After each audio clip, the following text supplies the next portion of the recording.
तुम्हारे ही रहेंगे ओ मेरे प्रियतम।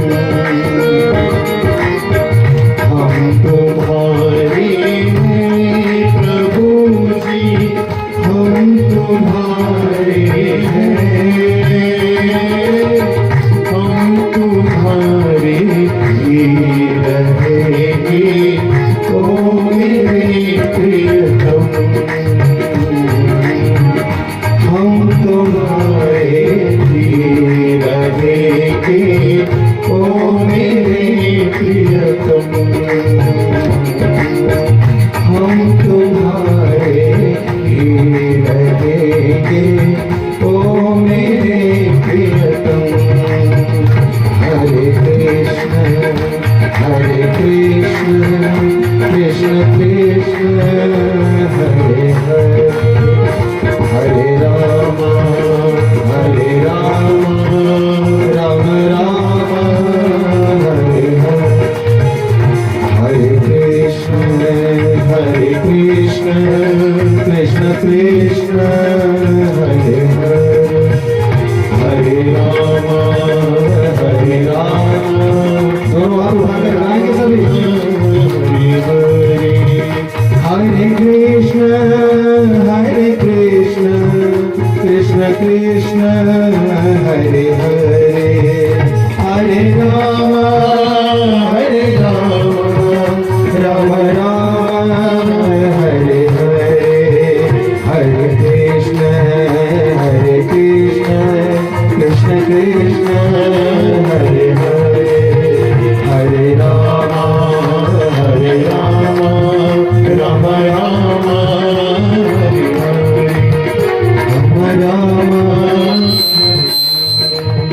राम राम हरे हरे।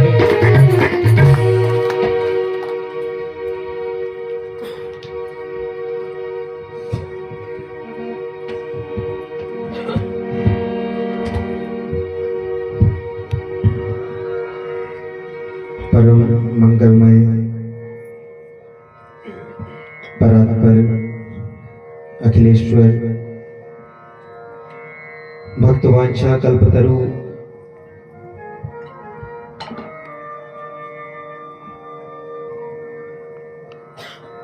जिनकी भ्रिकुटी टेढ़ी होने मात्र से ये समस्त संसार प्रलयकारी समुद्र में विलीन हो सकता है, जिनकी सत्ता सब जगह है, ऐसा कोई स्थान नहीं जिस स्थान पर उनकी सत्ता नहीं इस संसार में, इस विश्व में। ऐसे जो परमपिता परमेश्वर हैं, उन्हीं परमपिता परमेश्वर के चरणों में हम बारंबार वंदन करते हैं, प्रणाम करते हैं।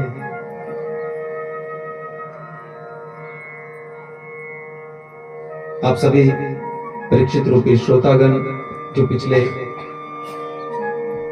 2 दिनों से आज तीसरा दिवस बड़े ही भक्ति भाव के साथ इस कथा का रसपान कर रहे हैं, और हमारा भी सौभाग्य, परम सौभाग्य, ऐसे श्रोता जब मिलते हैं ना, जैसे श्रोता की इच्छा होती है ना बढ़िया वक्ता मिल जाए कोई, जब कथा करवानी होती है तो पहला तो यही टेंशन होती है, क्यों यजमान जी अब कथा प्रवक्ता करना है भैया, किसको करें, हाँ बढ़िया होना चाहिए। तो ऐसे हो रहता है सबके मन में, तो वक्ताओं के लिए भी ऐसा रहता है, श्रोता बढ़िया मिल जाए, वक्ता भी यही सोचते हैं, तो श्रोता बढ़िया मिल जाए तो फिर वक्ता का भी सौभाग्य हो जाता है, उसका भी आनंद आता है। तो आप जैसे श्रोताओं को पाकर हम भी धन्य हुए, सच में बहुत कृपा। और ऐसा कहते हैं तारीफ मुंह पर करनी नहीं चाहिए, पर जो सच्ची बात होती है वो कह भी देनी चाहिए। बोलो राधे राधे। तारीफ मुंह पे नहीं करनी चाहिए, पर जो सच्ची बात हो वो बोल देनी चाहिए, उसमें क्या है। खूब भक्ति आपके भीतर और खूब कृपा ठाकुर जी की ऐसे ही बनी रहे, और ऐसे ही आप भगवान के मार्ग पर चले रहे। हमारे यजमान जी जिनका परम पावन संकल्प, जिनके दोनों पुत्र बैठे हैं अपनी माता जी की सदगति के लिए, ऐसे पुत्र भी कहीं कहीं होते हैं महाराज, पुत्र भी कई प्रकार के होते हैं। सुपुत्र सबके हो जाए ऐसा जरूरी नहीं। अभी आपने पहले दिन कथा सुनी, धुंधुकारी की तरह हो जाए तो बोलो क्या करेंगे उस पुत्र का? बिना पुत्र के ठीक नहीं है फिर तो। जो माता पिता का अपमान करे, माता पिता की अवहेलना करे, ऐसे पुत्र से तो भैया हो तो सुपुत्र हो, ना तो फिर। और आज तो हमारे विशेष मेहमान पधारे हैं, दो बड़े दूर दूर से। हमारा बहुत बहुत स्वागत है हमारे मामा जी और हमारे वर्मा जी, सुंदर नगर से वर्मा जी और कोठी से मामा जी। आप सब जानते ही होंगे, परिचित होंगे इनसे। और आज भजन भी सुन लेना, इनसे आए हैं तो ये मौका बार बार नहीं मिलना। बड़ा सुंदर भजन करते हैं और इनके ऊपर ऐसी कृपा, अब क्या कहें। ऐसा कितने पिछले 2-3 महीनों से तो हमारे जहां तक ज्ञान में है तो कथाओं में ही, ये घर में रहते ही नहीं। जहां इनको पता चलता है ना कथा लगी है, वहीं पहुंच के कथा सुनते हैं। तो सोचो कथा तो वही है, कथा थोड़ी बदल जाएगी। फिर ये क्या सुनने जाते होंगे? हा? या फिर घर में बनती नहीं होंगी, मामी जी भेज देती होंगी चल जाओ, ऐसा कुछ होगा। बोलो राधे राधे। पर ऐसा नहीं है भैया, हम अभी इनके घर से आए ना कथा करके, 5 कथाएं हो गई इनके घर में। सोचो कितनी कृपा होगी ठाकुर जी की, हर वर्ष कुछ ना कुछ। तो अभी पीछे शिव पुराण की कथा इनके यहाँ हुई तो बड़ा आनंद, इतना आनंद इनके परिवार में, ऐसा प्यार प्रेम। ऐसा नहीं कि जबरदस्ती भेजते हैं इनको, पर इनको रहा नहीं जाता। कहते पंडित जी बस कथा के बगैर रहा नहीं जाता। तो समझो ये जो बीमारी लगी है ना, ये वो जो कृष्ण है ना, हमने कहा था क के नीचे कृष्ण टेढ़ा है, लिखने में भी टेढ़ा, लिखना भी मुश्किल है। और पंजाब के लोग तो कृष्ण बोल ही नहीं पाते, कृष्ण नहीं बोल पाते। क्या बोलते हैं? किशन, वह किशन है बोलते नहीं। उनको बोलो कृष्ण बोल, नहीं बोल पाएंगे। कृष्ण मुश्किल है, टेढ़ा है, और वो ऐसे किसी को पकड़ता भी नहीं, ऐसे नहीं पकड़ता। जो क के नीचे क्या लगती है? री, माने वो क्या है? खूंटी, खूंटी की तरह होती है ना। अब जो उसमें फंस गया फिर उसको वो छोड़ता ही नहीं, छूटता ही नहीं, वो कितना भी चटपटा ले, वो फंस गया फिर। तो वैसे ये भी फंस गए महाराज, हमारे वर्मा जी और ये मामा जी, इनकी जोड़ी ऐसी है, बस जहां भी सत्संग मिला वहीं पहुंच गए। और इससे बड़ी कृपा कुछ हो भी नहीं सकती बंधुओं। अगर इस जन्म में हमें भगवान की कथा प्रिय लगने लग गई है तो समझ लो फिर भगवान मिलेंगे, हम बिल्कुल सही रास्ते पर। तो बहुत बड़ी प्रेरणा के स्रोत हम सब के लिए। ऐसी कृपा बनाए रखे इनके ऊपर परमात्मा। और खूब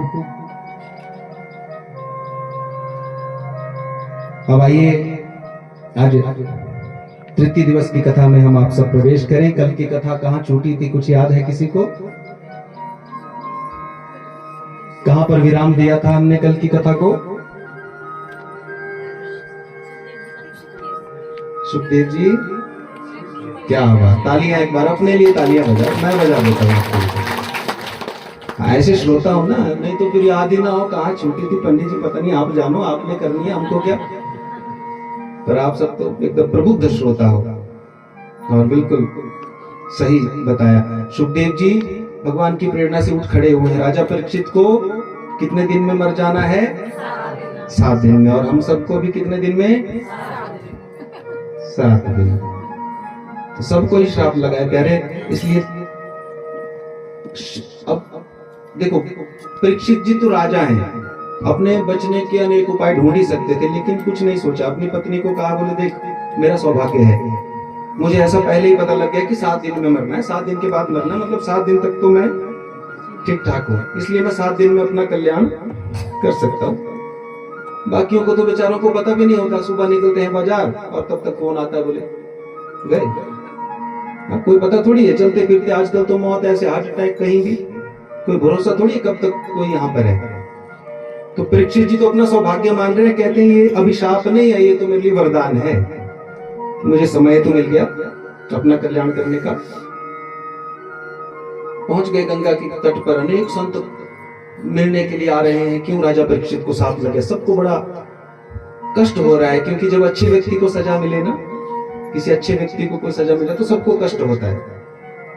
तो परीक्षित राजा तो महान राजा है, संतों की सेवा करने वाले, करुणा करने वाले, दयावान राजा। ऐसे राजा को जब शाप मिला तो सबको बड़ा कष्ट हुआ, सब ऋषि मुनि पहुंचे और सबसे दो ही प्रश्न पूछ रहे हैं। एक ही मुख्यतः प्रश्न है परीक्षित जी का सभी संतों से। क्या? बोले जिसको मर जाना हो, मरने वाले का क्या कर्तव्य है, मरने वाले को क्या करना चाहिए, यही पूछ रहे हैं। और सवाल इतना जटिल है कि कोई भी संत, कोई भी महात्मा सही सही जवाब दे नहीं पा रहा। मरने वाले को क्या करना चाहिए, कौन सही सही जवाब दे? तो इसी उधेड़-बुन में बैठे थे, तभी तक भगवान की प्रेरणा हुई और सुखदेव जी जो समाधि में बैठे थे अपने पिताजी से, जिन्होंने भागवत जी का उपदेश लिया है, वही सुखदेव जी आज खड़े हुए कि आज मेरे इस ज्ञान की आवश्यकता है। देखिए, ज्ञानी व्यक्ति तब तक नहीं बोलता जब तक आवश्यकता ना हो। ज्ञानी व्यक्ति की पहचान होती है, वो वहीं बोलेगा जहां आवश्यकता हो। और जो अज्ञानी होता है वो तो कहीं भी बोलता रहता है, कोई सुने ना सुने, कहीं भी बोलना शुरू हो जाएगा। तो सुखदेव जी को लगा आज तक मैंने नहीं बोला, मैं समाधि में रहा, पर आज मुझे कहना पड़ेगा। और सुखदेव जी ने एक प्रण किया था, एक संकल्प किया था कि मैं जीवन में एक ही बार कथा कहूंगा भगवान की, और वो भी तब कहूंगा जब मुझे मेरे जैसा ही कोई श्रोता मिल जाएगा। और वही श्रोता मिल गए परीक्षित जी, क्योंकि दोनों ही साधारण नहीं है। सुखदेव जी को भी दर्शन दिए हैं भगवान ने पहले गर्भ में। 12 वर्षों तक अपनी माता जी के गर्भ में रहे सुखदेव जी, और 12 वर्षों के बाद जब वेदना होने लगी तब सुखदेव जी ने भीतर से कहा कि बोले मैं तब तक बाहर नहीं आऊंगा जब तक नारायण मुझे दर्शन ना दे स्वयं आकर, और मुझे विश्वास दिलाए कि उनकी जो माया है ये मुझे नहीं घेरेगी, मुझे नहीं पकड़ेगी, तभी बाहर आऊंगा संसार में, नहीं तो मैं नरक में ही रहूंगा, भले ही मुझे कष्ट झेलने पड़े। अब गर्भ में तो कष्ट होता है बहुत। तो सुखदेव जी कह रहे हैं मुझे कष्ट जरूर मिल रहा है, लेकिन मुझे भगवान की याद आ रही है, क्योंकि गर्भ में तो याद आती है, गर्भ में बहुत याद करता है जब ये जीव गर्भ में होता है। तो नारायण को स्वयं आना पड़ा, दर्शन देने पड़े, और तब जाकर सुखदेव जी बाहर आए। तो जन्म लिया बाद में, भगवान के दर्शन पा लिए पहले, ऐसे सुखदेव जी। और वहीं परीक्षित की भी कथा सुनी है ना आपने। परीक्षित जी को भी कब दर्शन हो गए थे? पहले उत्तरा के गर्भ में जब ब्रह्मास्त्र चला दिया था तो भगवान अंगुष्ठ मात्र करके प्रवेश गए थे। और परीक्षित नाम भी तभी पड़ा, परीक्षित थी जो चारों तरफ ढूंढ रहा है, जन्म लेते ही पैदा हुआ और देख रहा है कहीं ढूंढ रहा है, क्या ढूंढ रहा है भाई, चारों तरफ उसी को ढूंढ रहा है, वो मुरली वाले को, काले काले को, मोर मुकुट वाले को। बोले जो अंदर आया था वो बाहर तो मिल ही नहीं रहा, कहीं दिख ही नहीं रहा, यहाँ तो और ही है सब, इसीलिए नाम रखा परीक्षित। तो दोनों ही असाधारण है, साधारण नहीं है। हजारों संतों की भीड़ बैठी है, राजा परीक्षित बैठे हैं, और इधर से तत्राभवद भगवान व्यास पुत्रो यदृच्छया गामट मानोनपेक्ष अलक्ष्य लिंगो निज लाभ तुष्टो वृतश्च बालैरवधूत वेश। 16 वर्ष के सुखदेव जी, और लंबी लंबी जिनकी भुजाएं, लंबे लंबे बाल, दिव्य तेज उनके मस्तक पर। और जब ऐसा दिव्य संत पधारा तो सब संत उठकर खड़े हो गए, दंडवत प्रणाम करने लगे। राजा परीक्षित ने भी दंडवत प्रणाम किया। और पहले जो प्रथा थी ना, दंडवत प्रणाम करने की प्रथा थी हमारे सनातन में, दंडवत प्रणाम करते तब, क्योंकि यहाँ कहते हैं माथा में एक मणि होती है जो जब चरण के अंगूठे से स्पर्श करती है तब जाकर वो वहां पे करंट उत्पन्न होता है, और तब जाकर आशीर्वाद मिलता है, जाओ कल्याण हो। तो लेकिन अब तो थोड़ा हम पढ़ लिख गए, मॉडर्न हो रहे हैं ना भाई, अब तो शर्म आती है पांव छूने में भी। लेकिन याद रखो, हमारे शास्त्र कहते हैं अभिवादनशीलस्य नित्य वृद्धोपसेविनः चत्वारि तस्य वर्धन्ते। क्या क्या? आयु, विद्या, यशोबलम। 4 चीजें उसकी स्वतः ही बढ़ने लग जाती हैं अपने आप ही, जो केवल प्रणाम करता है।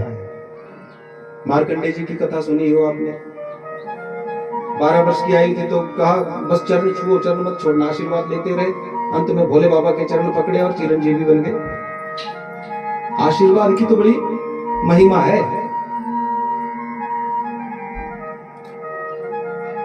आशीर्वाद किसी दुकान पे नहीं मिलेगा।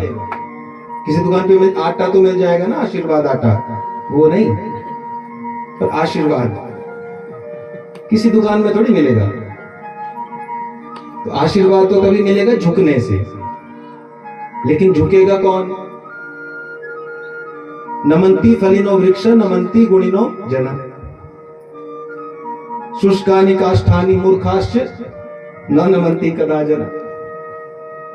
अब आपने देखा कभी किसी जो सूखा पेड़ हो उसको देखा आपने झुकते हुए? वो क्यों झुकेगा? झुकने का कोई कारण चाहिए ना। अब फल तो है नहीं, क्यों झुकेगा? तो वैसे ही इंसान का भी है। जब तक जिंदा हो तब तक झुकना सीखो, क्योंकि अकड़ना तो है ही मरने के बाद। अकड़ना तो है ही। जब तक सांस चल रही है तब तक झुक लो, फिर नहीं झुक पाओगे, फिर सबको पता है अब तो अकड़े गए। बोलो राधे राधे। प्रणाम करना सीखो। और जब दंडवत प्रणाम किया, बड़ा सुंदर आसन सुखदेव जी के लिए लगाया गया और सुखदेव जी विराजमान हुए। कहो राजन, क्या चिंता है? और परीक्षित जी बोले, महाराज मैं आप जैसे दिव्य संत के दर्शन पाकर मैं तो धन्य हो गया हूं, और मुझे लगता है कि भगवान ने मेरे लिए ही आपको भेजा है। और स्वयं भगवान ही उतर कर, तत्रा भगवत भगवान व्यास पुत्रो, भगवान ही व्यास पुत्र के रूप में आ रहे हैं। तो मुझे तो लगता है आप ही भगवान हैं, और ऐसी कृपा मुझ पर कीजिए कि मैं आपका समय, क्योंकि कहते हैं संतों का क्षण और अन्न का कण गवाना नहीं चाहिए, तो इसलिए मैं भी आपका समय बर्बाद नहीं करूंगा महाराज। बस एक प्रश्न आपसे पूछना चाहता हूं कि आदमी को क्या करना चाहिए? आदमी का क्या काम है? इस संसार में हमको क्यों भेजा? और सबसे बड़ा मेरा प्रश्न है, मुख्य प्रश्न, कि मरने वाले को क्या करना चाहिए? जिसकी मृत्यु सामने खड़ी हो, उस व्यक्ति को क्या करना चाहिए? जिसको पता है कि अब मर जाना है, उसका क्या कर्तव्य है? उसको क्या करना चाहिए? तो सुखदेव जी तो बड़े प्रसन्न हुए, कहे राजन तुम 7 दिन में, राजा परीक्षित ने कहा महाराज मेरे पास केवल 7 दिन है, 7 दिन में आप कोई मेरी मुक्ति का उपाय बताइए। और सुखदेव जी बोले, राजा तुम चिंता क्यों करते हो? 7 दिन तो बहुत होते हैं, 7 दिन तो बहुत होते हैं। यहाँ राजा खटवांग 2.5 घड़ी में ही मोक्ष को प्राप्ति हो गई थी राजा खटवांग को, 2.5 घड़ी में। तो तुम्हारे पास तो 7 दिन है राजन, चिंता मत करो, बहुत समय है। और अब देखो यहाँ पर एक बात,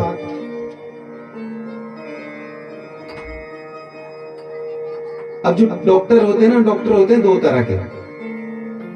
तो कई बार हम जाते हैं हॉस्पिटल, तो एक डॉक्टर ऐसा होता है, हम जाते हैं महाराज ऐसी समस्या, तो कुछ ऐसा देखेगा, एक्सरे लेगा, फिर उसको ऐसे ऐसे देखेगा बड़े ध्यान से, हाँ ये है वो, और डराएगा, हाँ बोले तो ऑपरेशन करना पड़ेगा, ऐसा करना पड़ेगा। और एक तो बेचारा पहले ही डरा है मरीज, और उसकी बातों से वो और डर जाता है। और कई डॉक्टर देखना आप कितने बढ़िया होते, कितनी बड़ी बीमारी हो इतने प्यार से बोले, अरे कुछ नहीं है भाई, ठीक हो जाएगा, अरे तू चिंता मत कर, थोड़ा सा है बस, ठीक हो जाएगा, थोड़ा सा हल्का सा ऑपरेशन होगा, भले ही बड़ा हो ना हो, लेकिन छोटा सा होगा, चिंता नहीं करो। तो आधा ठीक तो मरीज ऐसे ही हो जाए। तो राजा परीक्षित का सबसे बड़ा सौभाग्य तो ये रहा कि सुखदेव जी की तरह डॉक्टर मिल गए। बोलो राधे राधे। नहीं तो कहीं गलत जगह फंस जाओ तो फिर वो चीर फाड़ करके, ये बड़ा सौभाग्य, जीवन में सद्गुरु मिल जाए। देखो जब तक जीवन में सद्गुरु नहीं मिलेगा तब तक कल्याण हो जाए ऐसा संभव नहीं है, क्योंकि गुरु बिना भव निधि तर ही न कोई, जो विरंची शंकर सम हो। भले ही शंकर भगवान स्वयं आ जाए इस धरती पर इस धरती पर आए हैं तो सद्गुरु की आवश्यकता तो पड़ेगी, बिना गुरु के ज्ञान तो होगा नहीं। बोलो राधे राधे। तो ये बड़ा सौभाग्य है राजा परीक्षित का। और सुखदेव जी की तरह जब गुरु मिल जाए जिसको जीवन में, सुखदेव जी ने कहा राजन चिंता मत करो, तुम्हारा प्रश्न बड़ा सुंदर है। तुमने कहा आदमी को क्या करना चाहिए, तो आदमी को तो आदमी का काम करना चाहिए। क्या करना चाहिए? बोलो, जोर से बोलो। आदमी को आदमी का काम करना। अब ऐसा नहीं बताया कि क्या क्या करना चाहिए, आदमी का काम क्या होता है, वो सोचना पड़ेगा हमको। पहले प्रश्न का तो सीधा सा उत्तर दे दिया, आदमी को आदमी का, पर वह आदमी का काम क्या है वो हमको सोचना पड़ेगा कि नहीं? क्या काम है आदमी का, बोलो।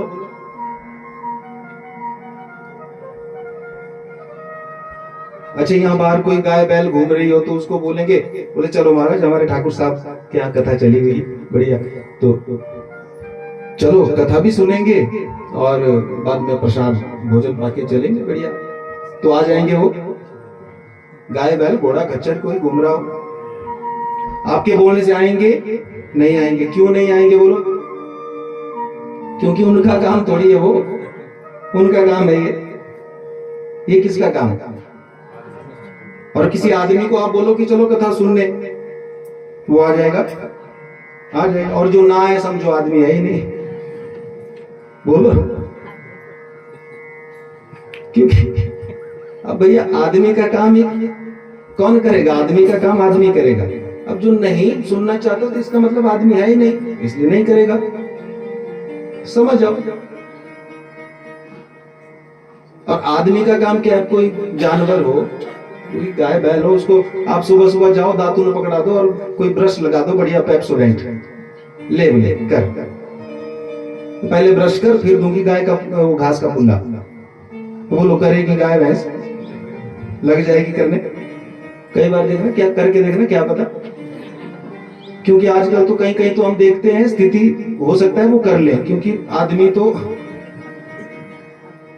कहीं कहीं हम देखते हैं ऐसा भी, सुबह सुबह उठेंगे बढ़िया बड़ा सा गिलास स्टील का खूब भर के चाय का, और साथ में रात का फुल्का, उसको लपेटना, नहाए ना धोए ना ब्रश ना ले, कोई बात नहीं, बस 2 फुल्के लपेट के चल। तो वो किसका काम? आदमी का काम है क्या? आदमी का काम तो क्या है? सुबह उठ के बढ़िया थोड़ा नहा धो के भैया थोड़ा भगवान का ध्यान करके, भगवान को भोग लगा के तब कुछ पाए। लेकिन यदि वही काम हम सब करें तो फिर हम में और उनमें, तो इसलिए सीधे सीधे में शॉर्टकट में कहा है आदमी को आदमी का काम करना चाहिए। और दूसरी बात उन्होंने कहा राजन की मरने वाले को क्या करना चाहिए, जिसकी मृत्यु बिल्कुल सामने खड़ी हो। तो ये तो तुमने पूरी दुनिया के काम का प्रश्न किया है, ये तो पूरी दुनिया मरने वाली है, तुम अकेले मरने वाले थोड़ी हो राजन। इस संसार में जो भी आए वो सब मरने वाले हैं। तो इसलिए ये तो तुमने प्रश्न पूछा है सबके कल्याण के लिए, उत्तम प्रश्न है तुम्हारा राजन। और सुनो राजन, सावधानतया सुनो। बोले जिसको मर जाना हो, जिसकी मृत्यु बिल्कुल सामने खड़ी हो, उस व्यक्ति को केवल एक ही काम करना चाहिए। क्या करना चाहिए? बोले उस व्यक्ति को केवल और केवल भजन करना चाहिए। अपने मन को गोविंद के चरणों में बांध लेना चाहिए, संसार से नाता तोड़ देना चाहिए, क्योंकि ये संसार एक दिन छूटेगा ही, कोई इसको पकड़ नहीं पाया। और ये मन ही सब गड़बड़ करता है, मन से ही बंधन है, मन से ही मोक्ष है, मने भी, मन ही कारण है बंधन का भी। ये शरीर का बंधन नहीं होता, ना आत्मा का, आत्मा थोड़ी बंधती है, वो तो ना चलती है, ना कोई काट सकता है, ना कोई मार सकता है, लेकिन मन ही है। अगर मन विषयों में फंस गया तो क्या हो गया? आसक्ति ही मृत्यु है। और जब मन छूट गया, सब मन से सब निकल गया तो मुक्ति। बोलो राधे राधे। तो इसलिए इस शरीर तो संसार के काम का है, इस शरीर को दे दो संसार को, क्योंकि मन से किसी को क्या लेना देना बताओ? आपके शरीर से ही मतलब है। अगर हम कहीं नौकरी करते हैं तो उनको शरीर से मतलब है, मेरे मन में क्या है क्या पता? और यदि भगवान ने ऐसा कोई उपकरण लगा दिया होता, माथे पर आ जाता, जैसे आजकल आता है ना, तो डिजिटल हो गया, सब सारी स्क्रीन पे आता रहता सब, ऐसा हमारे मन में क्या चल रहा है सीधा हमारे यहाँ दिखता रहता माथे पे, तो बोलो कितने रिश्ते टूट जाते हैं।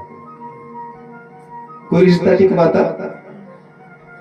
ये तो मन में क्या चल रहा है ये तो, इसलिए मन की किसी को आवश्यकता है नहीं, मन से किसी को कोई लेना देना है भी नहीं, मन से और भगवान को तुम्हारे शरीर से नहीं लेना देना, मन में भगवान को रख लो, शरीर दे दो संसार को, बोले लो तुम्हारा, मन में कौन रहेंगे? बोली श्री बांके बिहारी लाल की, और जयकारा बोलते रहना बीच बीच में, नहीं तो कब लुढ़क जाएंगे। चलो भजन भी गाएंगे थोड़ा थोड़ा, पर ज्यादा भजन हो नहीं पाते कथा में, क्योंकि फिर कथा छूट जाती है, और हम तो कथा करने के लिए आए हैं भैया। हाँ, भजन ही करने हो तो फिर तो जगराता कर लो, अब कथा करने के लिए आए हैं तो फिर कथा विशेष महत्वता रहेगी कथा की, भजन केवल बीच बीच में, ताकि, और भजन ऐसा भी नहीं है कि होना नहीं चाहिए, भजन होना भी चाहिए बीच बीच में, नहीं तो कई लोग तो कहते हैं कि नहीं होना चाहिए, कई विरोध भी करते हैं, पर हम कहते हैं देखो, आप भगवान कृष्ण का कोई कैलेंडर देख लो, बांसुरी के बिना मिलेंगे? नहीं, बांसुरी तो रहेगी, भले इधर इधर कहीं भी अपने पास ही रहेगी। अच्छा, भोले बाबा के हाथों में, सरस्वती मैया के हाथों में, काहे के लिए पकड़ी है फिर? किस बात के प्रतीक हैं? संगीत बुरा नहीं है, पर कैसा संगीत हो कथा में ये मायने रखता है। कैसा संगीत हो, कितना हो। अब ये नहीं 10 मिनट के बाद 15 मिनट के बाद भजन, अब हमको तो चलो माता रानी की कृपा से गाना भी आता है, ऐसा नहीं है, गा भी लेते हैं थोड़ा बहुत टूटा फूटा, आप लोगों को अच्छा भी लग जाता है, लेकिन अब अगर थोड़ा बहुत गाना आ जाता है तो उसका ये मतलब नहीं कि अब गाते ही रहो, हटो ही ना कथा पर, और भजन भी सुनाएंगे ताकि आप 3 घंटा निकाल पाओ, क्योंकि निद्रा देवी बड़ा प्रकोप करती है। बोलो राधे राधे।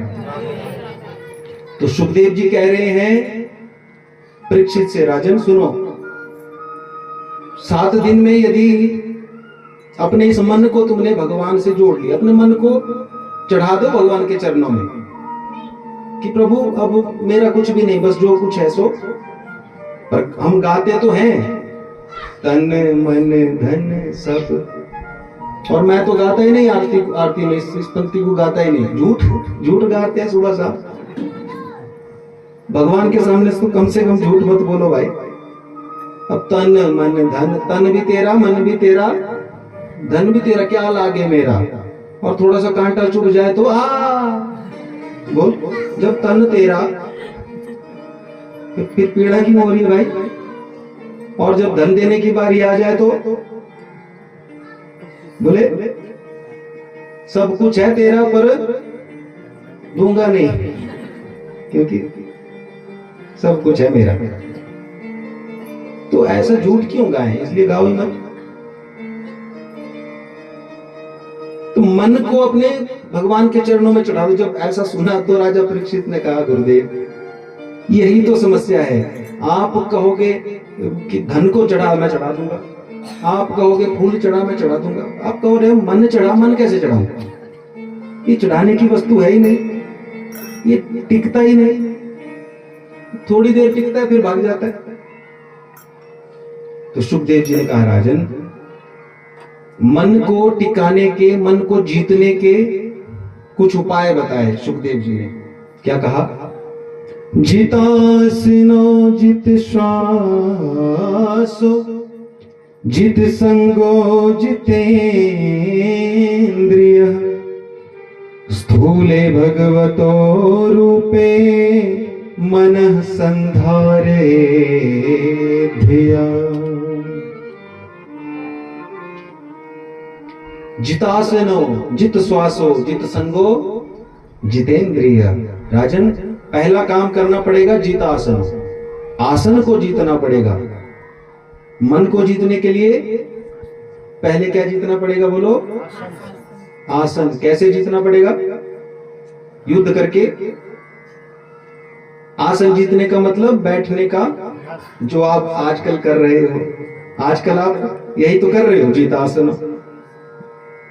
इतनी देर बैठा नहीं जाता, आप कभी घर पे बैठ के देखना, नहीं बैठा जाता, बहुत मुश्किल होता है बैठना। चलना फिरना फिर आसान होता है, लेकिन बैठना मुश्किल है।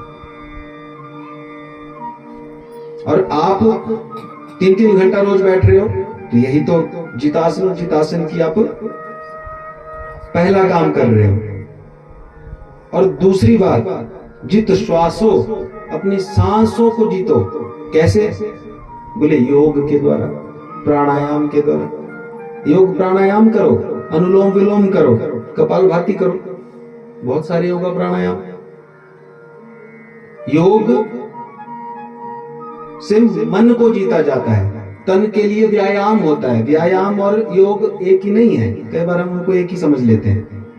व्यायाम अलग है, वो शरीर के लिए, और योग किसके लिए? योग नाम किसका है? जोड़ का। योग किसको कहते हैं? जमा। तो क्या जमा? आत्मा और परमात्मा का मिलन, जोड़, वही है योग। तो करना चाहिए।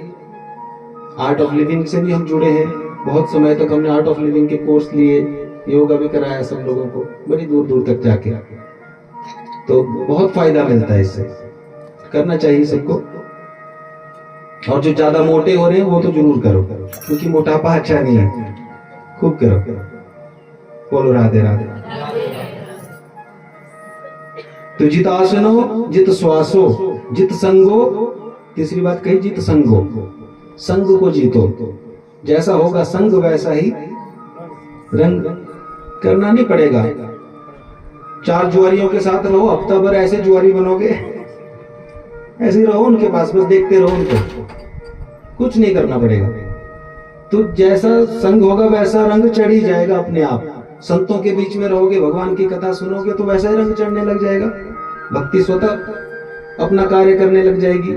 जैसे परिवेश में व्यक्ति रहेगा वैसा रंग चढ़ेगा। बोलो राधे राधे। और अंत में कहा, जितेंद्रिय, इंद्रियों को जीतो, इंद्रियों पर नियंत्रण करो।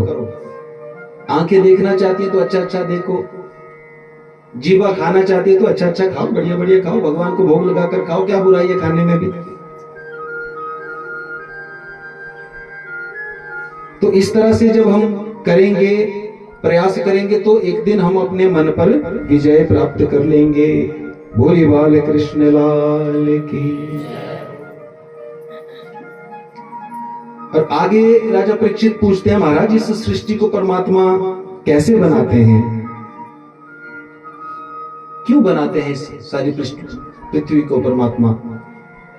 तो सुखदेव जी कहने लगे, राजन एक बार भगवान के मन में विचार आया, पर ब्रह्मा के, मैं अकेला ही हूं, तो क्यों ना मैं एक से अनेक हो जाऊं। भगवान के मन में विचार आया, एक हो हम बहुश्याम, एक से मैं अनेक हो जाऊं। तो भगवान कहाँ रहते हैं? नारायण नाम क्यों है? क्योंकि नार कहते हैं जल को। नार वो नारी को भी कहते हैं नार, लेकिन वो नार नहीं, नार संस्कृत में कहते हैं जल को। तो नार अयन, 2 शब्दों से बड़ा नारायण, नार जमा अयन। तो नार माने जल में है जिसका अयन है, वो कौन? नारायण। तो नारायण भगवान जल में लेटे हैं और उनकी नाभि से कमल की उत्पत्ति हुई, उसके ऊपर ब्रह्मा जी प्रकट हुए और ब्रह्मा जी देखने लगे चारों तरफ में, कहां से आया, कहां से प्रकट हुआ। तो कोई उनको रास्ता दिख नहीं रहा, मैं आया कहां से प्रकट हुआ मैं। और तब 2 शब्द सुनाई दिए आकाशवाणी के रूप में, त और प, माने तप करो, तब तुम्हें पता चलेगा तुम कौन हो, कहां से आए हो, कहां तुम्हें जाना है। और ये हम सबको भी ये 3 प्रश्न हमेशा सोचते रहना। जब सुबह उठो, नींद हमारी टूटे, तो सबसे पहले क्या करना, अपने हाथों को देखना, बढ़िया हाथों को देखना। ऐसा नहीं कि मेहंदी मिट तो नहीं गई, ऐसा नहीं देखना। क्योंकि कराग्रे वस्ते लक्ष्मी, कर मध्य सरस्वती, करमूले तो गोविंद, प्रभाते कर दर्शनम। मंत्र आए तो बहुत अच्छी बात, ना भी आए तो कोई बात नहीं, ऐसे देख लो, वो तो निवास करते ही है वहां, ऐसे देख लो और प्रणाम करके धरती माता को वंदन करके बोलो राधे राधे। तो हमको भी तप करना चाहिए ब्रह्मा जी की तरह। ब्रह्मा जी ने जब तप किया, खूब तप किया, तो फिर पहले तो मानसी सृष्टि उत्पन्न हुई और उसके बाद फिर मैथुनी सृष्टि। और भगवान ने मैथुनी सृष्टि जैसे ही प्रारंभ की है,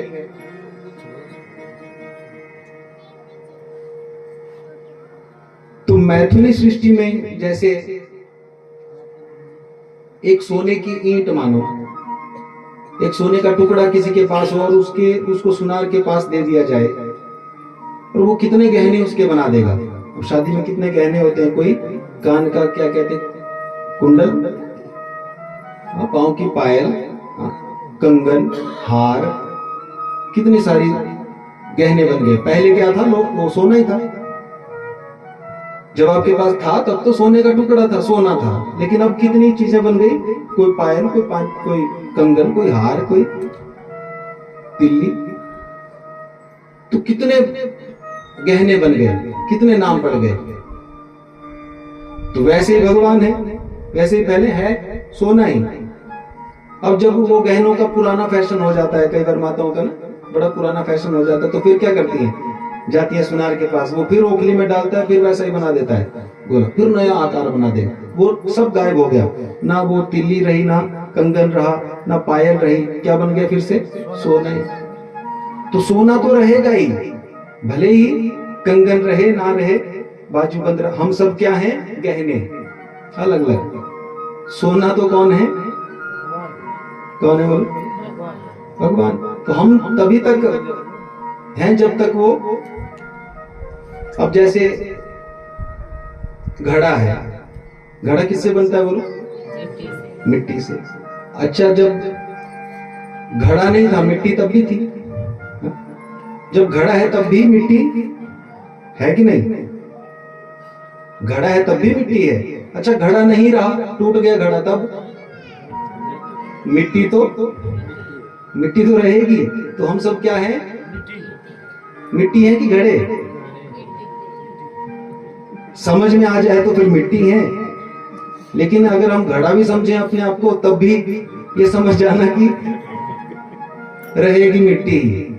घड़ा कब तक रह पाएगा, घड़ा तो किसी ना किसी दिन टूटेगा। बोलो राधे राधे। घड़ा तो कभी ना कभी फूटेगा, लेकिन मिट्टी रहेगी ही। तो हम अपने आप को क्या समझते हैं, घड़ा समझते हैं या मिट्टी, ये निर्भर करते हैं हमारे ऊपर। बोलो राधे राधे। तो इस तरह से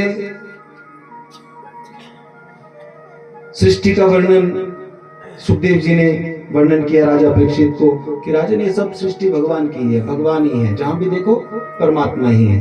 और हम सब तो उसके मानो क्या है, उसके बनाए हुए मॉडल हैं। जैसे कोई कंपनी गाड़ियां बनाती है ना, एक अलग अलग मॉडल, कोई काला मॉडल, कोई गोरे रंग का, कोई कैसा, कोई छोटा मॉडल, कोई बड़ा मॉडल, कोई मोटा, कोई पतला मॉडल, अलग अलग तरह के मॉडल। और भगवान की कारीगिरी देखो, एक मॉडल दूसरे से नहीं मिलता। बोलो राधे राधे।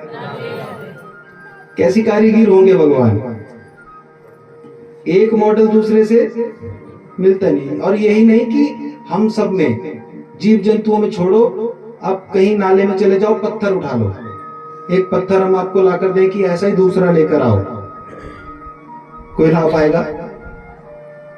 कैसी कारीगिरी है भगवान की, सोचो, उससे बड़ा कारीगर कलाकार कोई हो सकता है क्या? तो इसलिए इस बात को समझो कि हम सब जो कुछ भी देख रहे हैं इस संसार में, वो परम पिता परमात्मा ही है। तो अपने आप को घड़ा ना समझकर हम क्या समझे, मिट्टी समझे। जैसे एक है बर्फ और एक है पानी। आपने फ्रिज में रखा, बर्फ बन गया, थोड़ी देर बाहर रखो,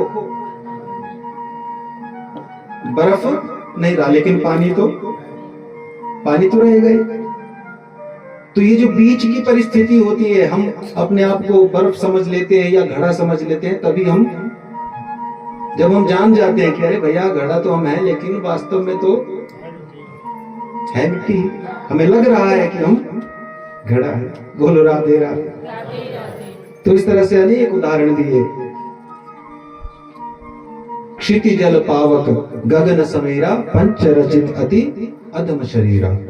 पंच भौतिक पांच भूतों से मिलकर बना एक महाभूत। हम क्या हैं? क्या है? महाभूत है हम, भूत नहीं। पांच महाभूतों से जो मिलकर बना है। बोलो, 5 महाभूतों से वो भूत हो सकता है क्या? वो तो बड़ा भूत होगा, और सही भी है, हमसे बड़ा भूत कोई हो ही नहीं सकता। हो सकता है क्या? भगवान भी तो कहते हैं हम सर्वेषु भूतेषु भूतात्मा वसंस्थित सदा। सभी भूतों में मैं ही रहता हूं। तो ये बात यदि हमारी समझ में आ जाए कि सब भूत ही हैं और सब भगवान का ही स्वरूप है, इसलिए फिर भूत प्रेत से डर भी नहीं लगेगा। ऐसे हम डरते हैं ना भूतों से, तो भूतों से फिर डरने की आवश्यकता भी नहीं रहेगी। और जो व्यक्ति भजन करता है, भगवान का यजन करता है, पूजन करता है, भगवान के भजन में रत रहता है, उसका भूत प्रेत भी कुछ बिगाड़ नहीं सकते। विश्वास करो हमारा, अपना भजन प्रबल रखो, अपने भजन पर भरोसा रखो।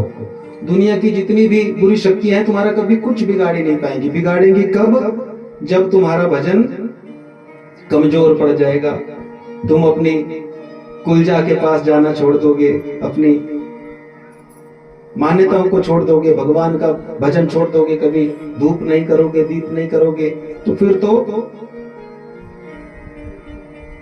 बारी आएगी, उससे और कोई बचा भी नहीं पाएगा। फिर भटकते रहो इस मंदिर उस मंदिर। अरे अपना भजन मत छोड़ो। यदि सुख का समय चल रहा है तब भी मत छोड़ो। लेकिन होता क्या है, याद आती है हमें भगवान की कब, जब कोई दुख आ जाता है तब जाते हैं पंडित जी देखो बोला गृह गृह केड़े चल रहे। तब तक नहीं जाएंगे जब तक पहले से ही भजन करते रहे, पूजन करते रहे। तो क्यों ये समस्या खड़ी होगी? ऐसा मौका आएगा ही नहीं। नित्य भगवान का भजन पूजन, और बच्चों को भी अच्छे संस्कार, क्योंकि आपने कथा सुनी, आगे भी आप कथा सुनेंगे। अनेक कथाएं यहाँ पर ऐसी आती हैं अपने बच्चों का। और आजकल का तो जो समय है वो तो आप देख ही रहे हैं। तो यदि बच्चों को सही शिक्षा हम नहीं दे पाए तो बहुत बड़ा नुकसान हो जाएगा। इसलिए माता पिता का परम कर्तव्य है। और ऐसा कहते हैं, माता शत्रु पिता वैरी लेन वालों न पाठिता। इसलिए अच्छे संस्कार देना बच्चों को हमारा ही कार्य है। और माताओं की तो खासकर बहुत बड़ी जिम्मेवारी। अभी आप अनेक कथाएं ऐसी सुनेंगे, भागवत जी में अनेक कथाएं, ध्रुव जी, प्रहलाद जी, सब, और सब माता से ही जुड़ी। माता जी ही के ऊपर निर्भर करता है मेरा बालक कैसा बनेगा। वो संत बनेगा, चोर बनेगा, डाकू बनेगा, लुटेरा बनेगा, किसके ऊपर निर्भर करता है? माँ के ऊपर। इसलिए बहुत बड़ी जिम्मेवारी मातृशक्ति के ऊपर हमारी। और माताओं के पास हो भी क्यों ना, कि कोई ऐरी गहरी नारी थोड़ी है, भारत की नारी है भैया। जहां जिस देश में लक्ष्मीबाई जैसी नारी रही है, जिसने अंग्रेजों के छक्के छुड़ा दिए। लेकिन हुआ क्या, हमारा दुर्भाग्य ये रहा कि हमें हमारा इतिहास नहीं बताया गया। हमें वो वही पढ़ाया गया जो मैकाले ने बताया। जो असली इतिहास है वो तो छुपा दिया गया। हमारे सनातनियों ने कितने बलिदान दिए हैं, और हमें पढ़ाया गया अकबर महान था, बोलो, जिसने देश में लूटपाट की, असंख्य हिंदुओं को मार दिया, वो महान था। ये पढ़ाया गया हमें, और हम भी यही पढ़ते आए, आज तक सब पढ़ रहे हैं। अकबर महान था। अकबर महान था तो फिर महाराणा प्रताप कौन था भाई? उनसे कोई पूछो। राणा सांगा कौन था? पूछो जरा उनको। अकबर यदि महान था तो फिर ये लोग कौन थे? लेकिन हमें बताया नहीं गया सही इतिहास पर। लेकिन कब तक? बकरे की मां बोले कब तक खैर मनाएगी? एक ना एक दिन तो सच्चाई।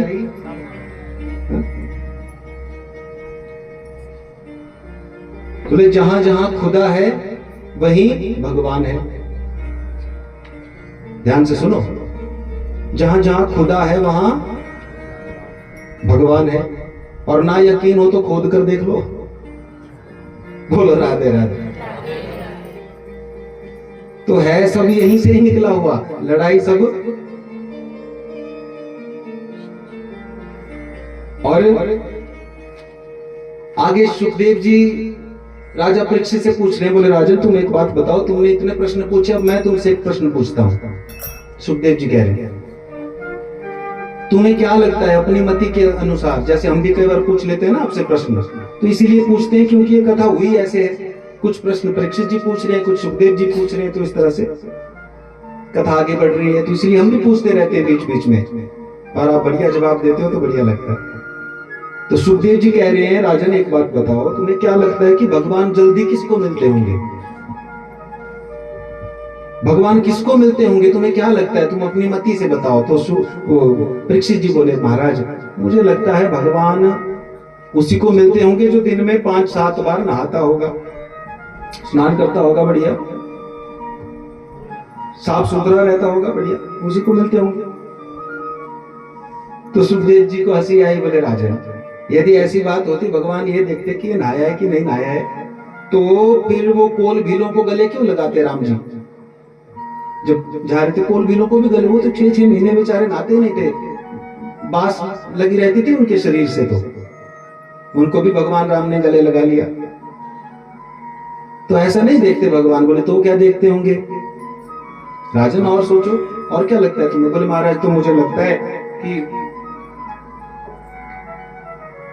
कोई कितना पढ़ा लिखा है, पढ़ाई लिखाई देखते होंगे, ज्ञानियों को मिलते होंगे, बड़े बड़े ज्ञानियों को। तो सुखदेव जी बोले राजन तुम अनेक कथाएं सुनोगे। ध्रुव कितने 5 वर्ष में कौन सी पढ़ाई कर ली? प्रहलाद जी ने 5 वर्ष में क्या पढ़ लिया? और शबरी कितनी पढ़ी लिखी थी? मीरा जी कभी स्कूल का मुख नहीं देखा, तो पढ़ाई लिखाई भी नहीं देखते। बोले तो महाराज अब मुझे समझ में आ गया, एक चीज तो जरूर देखते होंगे। क्या? बोले जाति देखते होंगे, बड़ी जाति ऊंची जाति वालों को मिलते होंगे, पंडित जी को बड़े बड़े टीके जो लगाए उन्हीं को मिलते होंगे, बाकी हमको क्यों मिलेंगे? तो सुखदेव जी बोले राजा यदि भगवान जाति देखते तो शबरी के पैर ना खाते, और यदि भगवान जाति पाति देखकर मिलते तो फिर विदुर जी के घर जाकर भोग ना लगाते। विदुर जी तो दासी के पुत्र थे, और विदुर जी का नाम जैसे ही लिया तो परीक्षित के नेत्र सज्जल हो गए। बोले महाराज विदुर जी का नाम आपने लिया, और मैंने तो सुना है कि विदुर जी मंत्री थे, कौरवों के मंत्री थे, तो और मंत्री होते हुए भगवान को वो छिलके क्यों खिला दिए? क्या उनके घर में कुछ नहीं था? मंत्री होते हुए इतने बड़े पद पर रहकर भगवान को छिलके खिलाने पड़े, ऐसी क्या मजबूरी थी? आप हमें बताइए महाराज। तो सुखदेव जी कहने लगे राजन सुनो, ये बात उस समय की है जब पांडवों के साथ कौरव अन्याय कर रहे थे, उनके खिलाफ अनेक षड्यंत्र कर रहे थे। कभी लाक्षागृह में जलाने का प्रयास, कभी जुए में हराने का प्रयास, कभी धक्का देकर मारने का प्रयास, अनेक षड्यंत्र। एक तरफ 100 कौरव, एक तरफ 5 भाई। और तब ऐसे समय में जो विदुर जी हैं वो महामंत्री थे कौरवों के पक्ष में, तो विदुर जी गए धृतराष्ट्र के पास। धृतराष्ट्र से जाकर निवेदन किया विदुर जी ने, बोले महाराज मैं कोई एक मंत्री होने के नाते आपसे नहीं कह रहा हूं, ना ही एक भाई होने के नाते कह रहा हूं, बस मैं केवल एक नागरिक होने के नाते आपसे निवेदन करना चाहता हूं कि जो आपके पुत्र अन्याय कर रहे हैं पांडवों के साथ, उस अन्याय को रोकिए। अरे बाहर की आंखें तो भगवान ने चलो आपको नहीं दी हैं, बाहर से तो आप नहीं देख सकते, लेकिन अंदर की आंखें तो खोलो। अंदर की आंखें क्यों बंद करके बैठे हो आप? और पांडव तुम्हारा आदर करते हैं इसलिए चुप हैं। जो तुम ये अन्याय कर रहे हो ना उनके साथ, वो चुप केवल इसलिए क्योंकि वो तुम्हारा आदर करते हैं। और उनके आदर को, उनकी विनम्रता को तुम उनकी कायरता मत समझो। विदुर जी कह रहे हैं, समझा रहे हैं धृतराष्ट्र को। कभी कभी हम ना किसी की विनम्रता को उसकी कायरता समझ लेते हैं। कोई व्यक्ति झुकता है तो हम सोचते हैं हमसे डरता है, लेकिन ये हमारी गलत फहमी भी हो सकती है। बोले विनम्रता कायरता नहीं होती। अब झुकता धनुष भी है, झुकता है कि नहीं, लेकिन जब छूटता है तो फिर तो झुकने का मतलब ये नहीं कि वो डरते हैं तुमसे। अरे वो तुम्हारा आदर करते हैं, सम्मान करते हैं, इसलिए वो कुछ नहीं कहते। लेकिन तुम इतना बड़ा अन्याय मत होने दो। और ये जो तुम्हारे घर में दुष्ट पैदा हुआ है ना, दुर्योधन, ये कलंक है, कलंक तुम्हारे घर में, और ये तुम्हारे पूरे खानदान को नष्ट कर देगा। और अभी भी समय है, समझाओ अपने इस पुत्र को।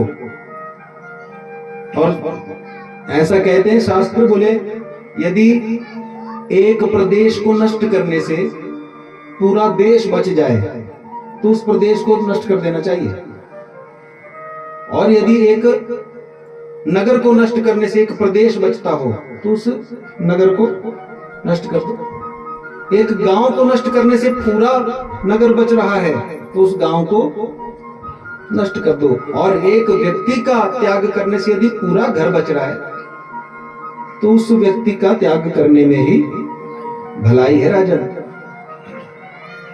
और जब ऐसी बातें कह रहा था वो विदुर जी, तो वो वहीं दरवाजे पर खड़ा खड़ा दुर्योधन सुन रहा था। सब सुन ली सारी बातें, और क्रोध में एकदम तिलमिला उठा दुर्योधन। तो अरे दुष्ट, मेरे टुकड़ों पर पलने वाला दासी का पुत्र, और मेरे खिलाफ मेरे पिताजी को भड़का रहा है यहाँ पर। चल निकल यहां से, नहीं तो अभी धक्के मार कर निकालता हूं। विदुर जी ने हाथ जोड़ लिए, बोले बेटा दुर्योधन, मेरा तुम्हारा मन दुखाने का कोई इरादा नहीं था। तुम्हें मेरी बात बुरी लगी हो तो मैं क्षमा चाहता हूं, लेकिन मैं तो तुम्हारे भले के लिए कह रहा था। अब तुम नहीं समझ पा रहे हो तो चलो जैसी तुम्हारी इच्छा। लेकिन वक्त बड़ा बलवान है दुर्योधन, याद रखना, वक्त से बड़ा कोई बलवान नहीं है। जो वक्त रहते नहीं संभल पाता, वक्त फिर उसको अपने ढंग से समझाता है। धक्के मारने की जरूरत नहीं है। बोले लो संभालो अपना सब, त्याग पत्र देकर मंत्री पद से इस्तीफा देकर चल पड़े। एक पर्णकुटी बनाई विदुर जी ने, अपनी धर्मपत्नी को लेकर वहीं पर रहने लगे, दोनों पति पत्नी। और धर्मपत्नी भी देखिए कैसी धर्मपत्नी है। जब सुख था तब भी साथ थी, आज जब दुख की घड़ी है तब भी अपने पति देव के साथ बिल्कुल कंधा मिलाकर खड़ी है। महाराज कोई बात नहीं, आप क्यों चिंता करते हैं, जैसे भी होगा, जो भी हमारे भाग्य में होगा। हमने सुख साथ में भोगा है तो कोई बात नहीं, दुख भी साथ में भोगेंगे। आप अकेले थोड़ी ना है, मैं भी साथ हूं। और कभी कभी तो ऐसी परिस्थिति बन जाती बंधुओं, भोजन पाए हुए भी अनेक दिन बीत जाते हैं, क्योंकि संचित तो कुछ जीवन में किया नहीं विदुर जी ने। जो कुछ मिलता था वही, जो खा लिया पी लिया वही, बाकी तो था नहीं। जिस दिन से छोड़ा कुछ पास है नहीं, कहीं से कुछ आ गया तो पा लिया, नहीं पाया तो जल लेकर जल का ही भोग लगाते थे ठाकुर जी को, जल पीकर ही गुजारा कर रहे हैं ऐसे विदुर जी। और विदुरानी विदुर जी इसी तरह से अपना जीवन यापन कर रहे हैं। भगवान का भजन, कितनी विपत्ति जीवन में आ जाए लेकिन भगवान का भजन छूटना नहीं चाहिए, या कितनी प्रसन्नता हो जाए फिर भी भजन कभी मत छोड़ो। दोनों ही परिस्थितियों में यदि भजन छूट गया तो गड़बड़ होने वाली है। तो इसलिए प्रत्येक परिस्थिति में भजन करो, विदुर विदुरानी जी जैसे कर रहे हैं। और एक दिन विदुर जी दौड़े दौड़े कहीं से आए। विदुरानी घर का काम कर रही थी अपनी कुटिया में। तो विदुर जी बड़े प्रसन्न थे आज। और विदुर जी कहने लगे, अरे विदुरानी सुनो, अरे तुम्हें एक बढ़िया खबर देता हूँ।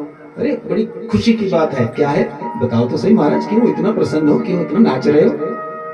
अरे देवी क्या बताऊं तुम्हें, मालूम आज हमारे द्वारिकाधीश पधार रहे हैं हस्तिनापुर। अरे कितना समय हो गया, हमने देखा भी नहीं। आज दर्शन होंगे और हमें सौभाग्य मिलेगा द्वारिकाधीश के दर्शन करने का। देवी चलो जल्दी जल्दी तुम भी तैयारी करो, पूरी नगरी इतनी बढ़िया सजाई है, और कब मेरे द्वारिकाधीश आएंगे? विदुरानी बोली उदास होकर, बोले महाराज इतने प्रसन्न क्यों हो रहे हो? अब आपका मंत्री पद तो रहा नहीं, आप मंत्री पद पर हो नहीं, अब आपको कौन पूछेगा? कोई आगे भी नहीं जाने देगा, कोई मंच पर बैठने नहीं देगा, और इतनी भीड़ में हम कहाँ दिखेंगे? हम तो देख भी नहीं पाएंगे, पता नहीं हमारी नजर पड़ेगी भी या नहीं पड़ पाएगी, कहाँ भीड़ में हम रहेंगे पीछे। विदुर जी बोले, अरे पगली तू चिंता क्यों करती है? अरे हम उन्हें नहीं देख पाए तो भी क्या हुआ? अरे वो तो हमें देख ही लेंगे, अरे वो सबको देखते हैं, तू चिंता मत कर। और एक नजर यदि हमारे ऊपर पड़ गई द्वारिकाधीश की तो समझो हमारा जीवन सफल हो जाएगा। देवी तुम चलो। दोनों विदुर विदुरानी चले और बड़ा सुंदर एक सिंहासन बनाया गया है, मंच बनाया गया है, उस पर अनेकों दिव्य दिव्य आसन लगे हैं और एक बड़ा सुंदर मणि जटित आसन लगा है द्वारिकाधीश के लिए। उसी आसन पर द्वारिकाधीश आकर विराजमान हुए। सब राजा बैठे हैं, धृतराष्ट्र बैठे हैं, दुर्योधन बैठा है, सब मंत्रीगण बैठे हैं। और क्यों आए हैं द्वारिकाधीश? शांति दूत बनकर, क्योंकि ऐसी परिस्थिति बन गई थी, युद्ध होने की परिस्थिति दोनों पक्षों में बन गई थी, कौरवों और पांडवों में। तो शांति दूत बनकर पांडवों की तरफ से भगवान आए हैं स्वयं। और दुर्योधन को भगवान ने कहा, बोले दुर्योधन तुम एक बात बताओ कि जो पांडव हैं तुम्हारे क्या लगते हैं? तो दुर्योधन बोला, महाराज भाई लगते हैं, ताऊ के बेटे हो तो भाई हो, चाचा और ताऊ ही है, चाचा और ताऊ के तो बेटे हैं। कौरव और पांडव अलग नहीं है कोई। कौरव तो क्यों कहलाए कुरुवंश में, और ये पांडव क्यों पांडु के पुत्र थे, तो हैं कौरव ही सब, पांडव भी कौरव ही है। बोलो राधे राधे। पांडव तो केवल इसलिए कहलाए क्योंकि उनके पिताजी का नाम था पांडु, तो बाकी हैं सब कौरव ही, भाई भाई हैं, सगे भाई हैं। तो भगवान ने कहा जब तुम्हारे भाई हैं तुम इस बात को मानते हो? बोले हाँ महाराज मानता हूं। दुर्योधन ने कहा तो फिर जब तुम उनको भाई मानते हो तो इनका आधे हिस्से पर इनका हक बनता है कि नहीं? भगवान ने पूछा। और जैसे आधे हिस्से की बात की तो तुरंत एकदम खड़ा हो गया, बोले नहीं बिल्कुल नहीं, ये बात आधा हिस्सा सुच्यग्रे नैव दास्यामि बिना युद्धेन केशव। सुच्यग्रे सुई की नोक के बराबर भी तुम कहते हो आधा। ये देखो ये कहता है अहंकार, अभिमान। सुई की अगली जितनी नोक होती है उतनी भी भूमि नहीं दूंगा बिना युद्धेन केशव। यदि उनको अपना हिस्सा चाहिए तो आकर युद्ध करे, युद्ध में जिसकी विजय होगी वो राजा। भगवान ने जैसे युद्ध की बात सुनी तो एकदम भगवान बोले, अरे दुर्योधन तू युद्ध की बात कर रहा है और युद्ध होता क्या है तुझे खबर नहीं? अभी युद्ध की तू बात तो कर रहा है, तूने कथाएं कहानियां सुनी होंगी दादी से नानी से बचपन में, लेकिन युद्ध की विभीषिका क्या होती है, युद्ध के परिणाम क्या होते हैं, ये तुझे पता नहीं अभी। अरे जरा विचार करके देख, कितनी माताएं विधवा हो जाएंगी, कितने बच्चे अनाथ हो जाएंगे, कितने घर बर्बाद हो जाएंगे। युद्ध की बात करता है, कुछ बोलने से पहले सोच तो लिया कर। और मैं तो एक शांति दूत बनकर आया हूं, शांति दूत के साथ तुम युद्ध की बात कर रहे हो। जैसे सुना तो धृतराष्ट्र बैठे थे, धृतराष्ट्र ने हाथ दबा दिया एकदम दुर्योधन का और कहा महाराज क्षमा करना, ये थोड़ा ऐसा ही है, बड़ बोला, इसको बोलने का पता नहीं चलता। बोले कब चलेगा, फिर अभी तक नहीं चला तो अब चलेगा भी नहीं। बोलो राधे राधे। और सही में बंधुओं, कई कई लोग ना बूढ़े हो जाते हैं, बुजुर्ग हो जाते हैं, लेकिन बोलना ही नहीं आता। बोलो, तो इसका मतलब वो बड़े हो रहे हैं क्या? हा? धन वृद्धा, बल वृद्धा, आयु वृद्धा, तथाई वच सर्वे अपि ज्ञान वृद्धा, किंकिरा शिष्य किंकिरा। बड़ा कौन है वास्तव में? जिसके पास धन ज्यादा है वो धन में बड़ा है, जिसके पास बल ज्यादा है वो बल में बड़ा हुआ, जिसके पास आयु ज्यादा है वो आयु में बड़ा है। लेकिन इन सबसे बड़ा कौन? सर्वे अपि ज्ञान वृद्धा। चाहे एक बालक ही हो, पर यदि उसमें ज्ञान है तो वो बड़ा है। जरूरी नहीं बाल तो पक गए, कहीं कहीं हम जाते हैं तो ऐसे भी मिलते हैं हमको कई लोग, बाल तो पक गए लेकिन बोलना क्या है, कब बोलना है पता ही नहीं चला, तो उसको बड़ा होना नहीं कहते। बोलो राधे राधे। तो भगवान ने कहा अब तो इसको अकल आएगी भी नहीं, पर चलो मैं तो अपना काम करने आया था और मैं समझ गया। तो दुर्योधन भी एकदम समझ गया कि मामला गड़बड़ होने वाला है, तो एकदम बात बदली। अरे कन्हैया तुम छोड़ो, कहाँ आते तुम ये राजनीति की बातों में फंस गए। एक काम करो, चलो मेरी माता गांधारी ने आपके लिए 56 भोग बनाए हैं, चलो पहले चलकर भोजन पाएंगे, फिर ये राजनीति की बातें तो होती रहेंगी।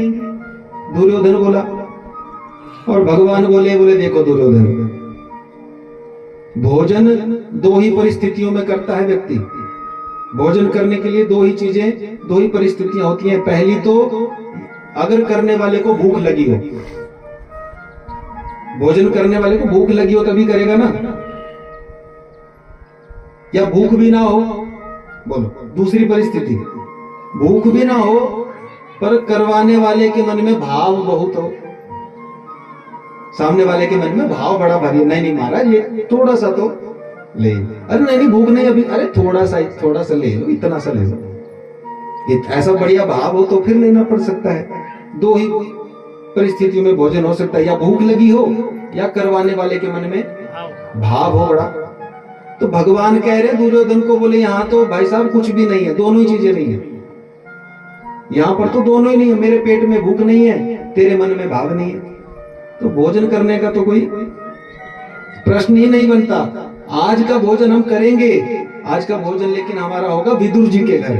और जब मंच पर ये बात कही, आज का भोजन होगा, विदुर जी खड़े नीचे, विदुर जी ने जब सुना मेरे घर में भोजन, और दुर्योधन भी हंसा बड़ी जोर से, बोले अरे कहा कन्हैया तुम उस विदुर के भिखारी के चक्कर में, अरे अब उसका मंत्री पद थोड़ी रहा है, वो तो आजकल दर दर की ठोकरें खा रहा है विदुर, पता नहीं कहाँ अपने आप कब भोजन किया होगा, कब उसको मिला होगा, कब से भूखा है कौन जाने, और तुम वहां आस लगाए बैठे हो, वहां कुछ नहीं मिलने वाला, यहीं पालो।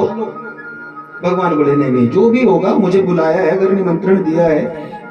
और विदुर जी सोच रहे मैंने कब निमंत्रण दिया, लेकिन वो तो मन का निमंत्रण स्वीकार करते हैं। विदुर जी ने याद किया था, तो अब तो भगवान तो आएंगे। हम लोग करते हैं कार्ड का इंतजार, कार्ड आएगा तभी जाएंगे। बोलो राधे राधे। बिना कार्ड के थोड़ी जाते हैं हम, बोलो स्वाभिमान नहीं होता हमारा, अरे कार्ड नहीं दिया भाई। और आजकल तो ऐसा भी, अगर फोन करके बुला दे, अरे फोन ही किया कार्ड तो दिया नहीं जाएंगे। लेकिन भगवान को तो अगर फोन भी कर दोगे ना आप मन से, तब भी भगवान चले आएंगे, लेकिन मन से। भावो ही विद्यते देवा तस्मात् भावो ही कारणम। तो विदुर जी ने तो जैसे सुना मेरे घर आएंगे, पागल हो गए खुशी के मारे, लेकिन सोचने लगे घर में तो कुछ है ही नहीं। अरे आ ही जाएंगे, खिलाएंगे क्या, कुछ तो इंतजाम करना पड़ेगा। भागे बाजार की तरफ, कहीं ना कहीं से इंतजाम करूंगा, कुछ तो लेकर ही आऊंगा, जरूर कुछ ना कुछ तो खिलाऊंगा। अरे कन्हैया आएंगे, इतना बड़ा सौभाग्य। और इधर कन्हैया, विदुरानी भी कन्हैया के इंतजार में, विदुरानी स्नान कर रही है घर में बैठकर।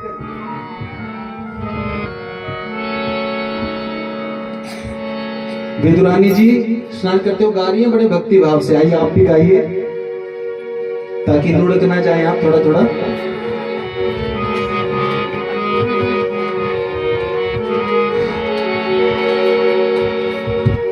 ना देखे कोई धर्म कर्म ना जात, जाने बस भक्तों के दिल की बात।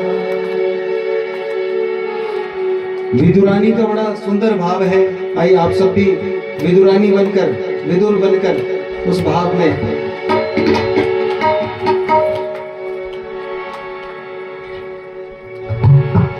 निकलेगा मेरी भक्ति का परिणाम, मेरे घर भी आएंगे घनश्याम।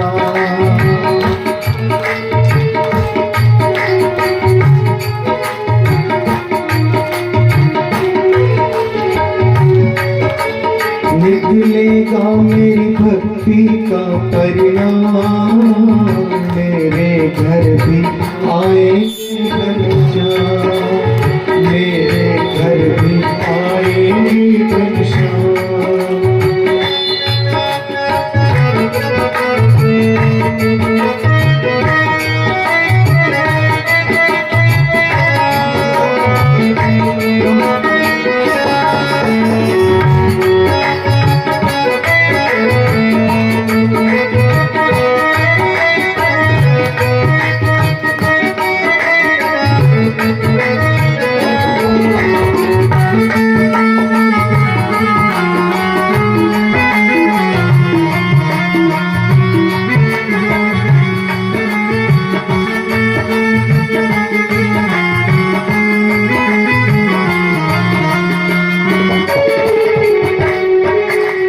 वृंदावन कहाँ दूर है, वृंदावन कहाँ दूर है, अरे वृंदावन कहाँ दूर है, वृंदावन कहाँ दूर है।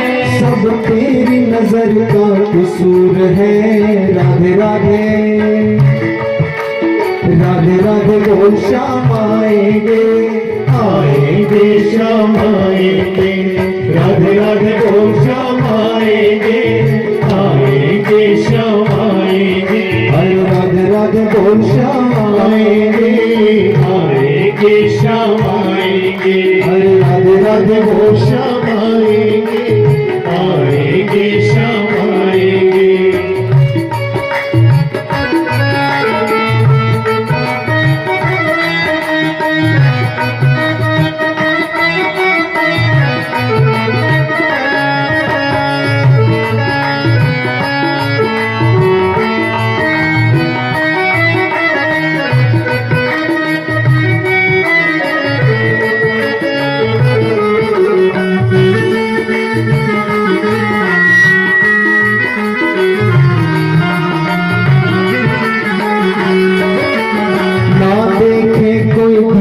कर्म ना जात, जाने बस भक्तों के मन की बात।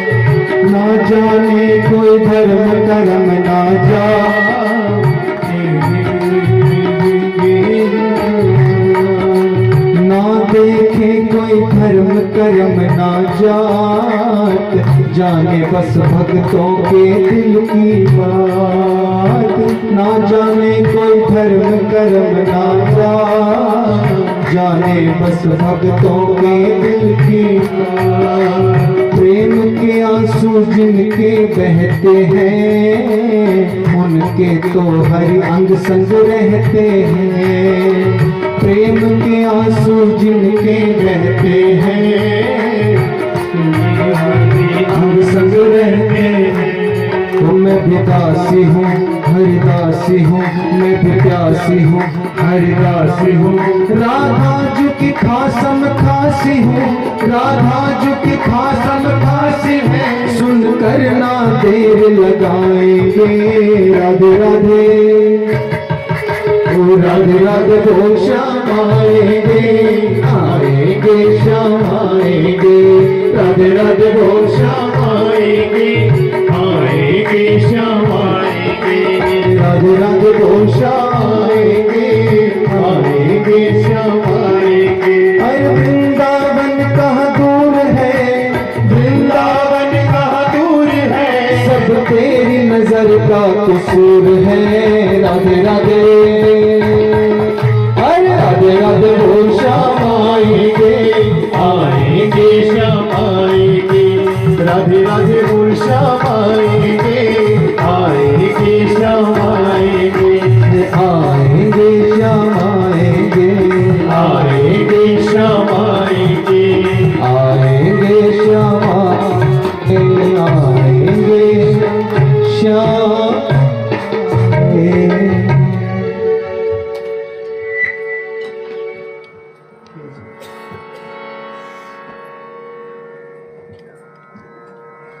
विदुरानी स्नान कर रही है और क्या गा रही है? निकलेगा मेरी भक्ति का परिणाम, मेरे घर भी आएंगे घनश्याम। तो देखो, विश्वास यदि मन में होगा तो भगवान आएंगे, जरूर आएंगे, क्यों नहीं आएंगे? विश्वास की बात है, विश्वास ही फलदायक है। विदुरानी के मन में विश्वास है और इधर गा ही रही थी, सामने दरवाजे पर कन्हैया आकर पहुंच गए और आवाज लगा रहे हैं जो, अरे काकी काकी दरवाजा खोलो, कहाँ हो? और विदुरानी ने जैसे ही आवाज सुनी, अरे काकी, ये आवाज तो मुझे मेरे कन्हैया की लग रही है। अरे मेरा कन्हैया आया है मुझसे मिलने, और भूल गई काकी सब कुछ, अपने तन की, अपने मन की, अपने आप को, सब होश भूल गई और वैसे ही गीले वस्त्रों में ही भागी। कन्हैया, अरे मेरा कन्हैया, मेरा कन्हैया, दरवाजा, अरे कन्हैया तू, अरे आजा आजा। देखा, भगवान ने देखा, कन्हैया ने, अरे काकी तो पगला गई, भूल गई, मेरे प्रेम में बावरी हो गई है, भूल गई सब कुछ, लोक लाज। और अपनी काली काबरिया भगवान ने, कन्हैया ने उठाई। अरे काकी, अरे कन्हैया तुम आए, तुमने इतने समय के बाद मैं तुमको देख रही हूँ, कितना बदल गया मेरा कन्हैया, अरे तुमने कितना अनुग्रह किया। आओ कन्हैया, मेरी कुटिया पर आओ। अब वैसे ठाट बाट तो हमारे नहीं रहे कन्हैया, लेकिन चलो फिर भी तुम हमारी कुटिया पर पधारे, बड़ी बड़ी कृपा तुमने की। आओ कन्हैया, कहाँ बैठाऊं, क्या करूं, समझ नहीं आ रहा आज विदुरानी को। ऐसे भाव में बह रही है विदुरानी। एक पटड़ा लिया, उस पटड़े को लेकर सब जगह घूम रही है, सारे आंगन में घुमाया, कन्हैया पीछे पीछे चल रहे हैं। आओ कन्हैया, इधर आओ, यहाँ बैठो, ये जगह बढ़िया है। फिर नहीं नहीं नहीं, यहाँ नहीं बैठो, ये थोड़ा ठीक नहीं, यहाँ बैठो, ये बढ़िया रहेगा। तो बढ़िया से बढ़िया जगह बिठाऊंगी कन्हैया को, मन में ये भाव है, कहीं कोई गड़बड़ ना हो जाए सेवा में, ऐसा भाव। क्योंकि देखो, सेवा होती है भाव से, फॉर्मेलिटी से नहीं। और सेवा और औपचारिकता में फर्क होता है। बोलो राधे राधे। क्या फर्क होता है? अब देखो, औपचारिकता तो औपचारिकता ही होती है। मेहमान कोई आ जाए ना तो सब हम करते ही हैं, उसकी खातिरदारी तो सभी करते ही हैं। बोलो, करते नहीं? लेकिन किस भाव से करते हैं, अंतर तो वहां पड़ता है। करते तो सभी हैं, ऐसा थोड़ी है कोई भूखा सुलाता है किसी को। बोलो राधे राधे। एक बार एक मेहमान आया ना किसी के घर में, तो मेहमान आया, वो 5-7 दिन हो गए, तो बढ़िया सेवा कर रहे थे घर वाले। तो मेहमान का भी मन लग गया, बोले चलो, घर में तो इतना बढ़िया रहता नहीं, यहाँ तो बढ़िया खूब। तो मेहमान भी बेचारा रम गया बढ़िया भाई। और जब हफ्ता भर बीत गया ना, तो जो धर्मपत्नी थी तो बोली, वो पति देव बोले, ये कब तक यही रहेगा? तो बोले, देवी अब मुझे भी क्या पता है। तो बोले, इसका है नहीं कोई आगे का कार्यक्रम? तो पत्नी भी खींच कर बोली, बोले जाएगा क्यों, वो क्या जरूरत पड़ी उसको जाने की, तुम दौड़े रहो उसके पास बार बार, बस 10 मिनट बाद जाएगा। पानी लाऊं महाराज, चाय लाऊं, कॉफी पियोगे, खूब सेवा करो, क्यों जाएगा वो, बढ़िया मजे लगे हैं उसके। बोले अच्छा, तो अब क्या करें, अब चलो घर में कोई आता, सेवा तो करनी चाहिए, पर अब क्या करें, दुखी हो गए। तो बोले, एक पत्नी बोली, एक उपाय है मेरे पास। तो क्या? बोले ऐसा करते हैं, हम नकली का झगड़ा करते हैं, झूठ का झगड़ा करेंगे आपस में, खूब झगड़ेंगे, तो फिर इसको भगाएंगे, खुद ही भाग जाएगा जब हम झगड़ेंगे। तो पूरा नाटक, पूरी प्लानिंग, पूरी पिक्चर तैयार कर ली, क्या क्या करना है, किसका डायलॉग क्या होगा, सब। तो और बोले लड़ाई कहाँ करेंगे, उस जहां मेहमान रुका है ना, उसी कमरे के बाहर। तो बोले जाओ तुम शुरू करो, तुम अपना डायलॉग बोलो वहां से, मैं भी आई पीछे से। बोलो राधे राधे। तो जैसे ही गया घर वाला, तो उसने खूब जोर से, अरे तू सुनती नहीं, मेरी एक भी बात नहीं सुनती, सुबह से क्या कह रहा हो, तू कभी मेरा कहना नहीं मानती। तो इतने में आई बोली, नहीं सुनती तो नहीं सुनूंगी, जा, सुनूंगी भी नहीं। और आज तो मैं खाना भी नहीं बनाऊंगी, रात को भूखे रहना। और जैसे ही अंदर खिड़की से आवाज पड़ी भाई साहब के, बोले आज भूखे रहना। तो सोचा अभी इसी को नहीं मिलेगा, जो घर वाला घर का मालिक, किसी को जब नहीं मिलेगा तो मेरा भी कहाँ नंबर लगेगा। तो मुझे लग रहा है आज तो भूखे ही रहना पड़ेगा। भाई साहब तो बेचारे ने अपनी वो लपेटी गठड़ी, बोले चलो चलो निकलते हैं, हो गई अब मेहमानी मुझे लग रहा है इतनी। तो चले, और जैसे निकला घर से, जब दोनों लड़ी रहे थे आपस में, अभी थोड़ी दूर जैसे ही निकला तो पत्नी हंसी जोर की। बोले अरे आप तो एकदम के एकदम इतना बढ़िया नाटक करते हो। बोले अरे मुझसे बढ़िया तो तू नाटक करती है इतना। पर एक बात बता, इतनी जोर से डांटा क्यों? बोले आपने मुझे इतनी जोर से मारा क्यों? बोले मैंने तो मजाक से किया, सच में थोड़ी किया। अरे मैं तो मजाक कर रहा था। तो पति भी बोला अरे मैं भी थोड़ी सच में ही बुरा मान गया मैं तो। पत्नी बोली मैं भी मजाक कर रही थी। तो इतने में दरवाजा खुला फिर से, भाई साहब फिर प्रकट हो गए। बोले अरे मैं भी थोड़ी सच में गया था, मैं भी तो मजाक ही कर रहा था। तो मजाक बोलो राधे राधे। तो मजाक औपचारिकता तो, लेकिन एक होती है सच्चे मन से सेवा, सच्चे भाव से सेवा, ये हमारा सौभाग्य है। तो विदुरानी की सेवा तो कैसी है? हाँ, वैसी नहीं है कि और विदुरानी ने जब एक जगह बिठाया कन्हैया को, यहाँ बैठो कन्हैया, और कन्हैया ने अपने पेट पर हाथ घुमाया यूं। बोले काकी बड़ी जोर की भूख लगी है, कुछ खाने को मिलेगा? और काकी ने सोचा घर में तो कुछ है नहीं, क्या दूं? बोले कन्हैया सुन, थोड़ी देर बैठ, अभी मैं ना कदली के फल लेकर आती हूँ वन से तुम्हारे लिए, ताजे ताजे कदली के फल हैं, और मैं अपने हाथों से उनको सींचती हूँ, बड़े मीठे होंगे, अभी लाती हूँ। और कन्हैया बैठे, तुरंत गई और कदली के फल लेकर आई। कन्हैया अभी और तो कुछ नहीं है, ये कदली के फल है काकी, ये तो बढ़िया है, खिलाओ इन्हीं को खिलाओ। एक पत्तल बिछा दी कन्हैया के आगे, और भाव में इतनी विभोर, इतनी भाव विभोर हो गई है विदुरानी, तो पत्तल भी उल्टी बिछाई, और जो पटड़ा दिया है बैठने को वो भी सीधा नहीं, वो भी उल्टा। और कन्हैया ने भी ऐसा नहीं कहा कि काकी सीधा तो कर ले, उल्टा पटड़ा दिया, उल्टे पे बैठ गए। बोलो, और पत्तल उल्टी बिछा दी, और अब लगी खिलाने बड़े भाव के साथ। बोले कन्हैया लो खाओ, मैं तुम्हारे लिए कदली के फल लाई हूँ, बड़े मीठे होंगे देखना। हाँ काकी मीठे तो क्यों नहीं होंगे, तुम लाई हो तो मीठे ही होंगे। और छील के दे रही है बढ़िया।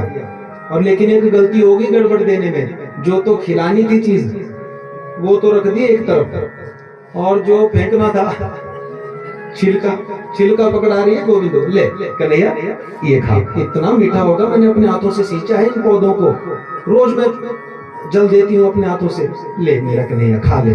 और कन्हैया भी ऐसा नहीं कहा कि काकी ये नहीं वो दे ना, पत्रम पुष्पम फलम तोयम यो मे भक्त्या प्रयच्छति।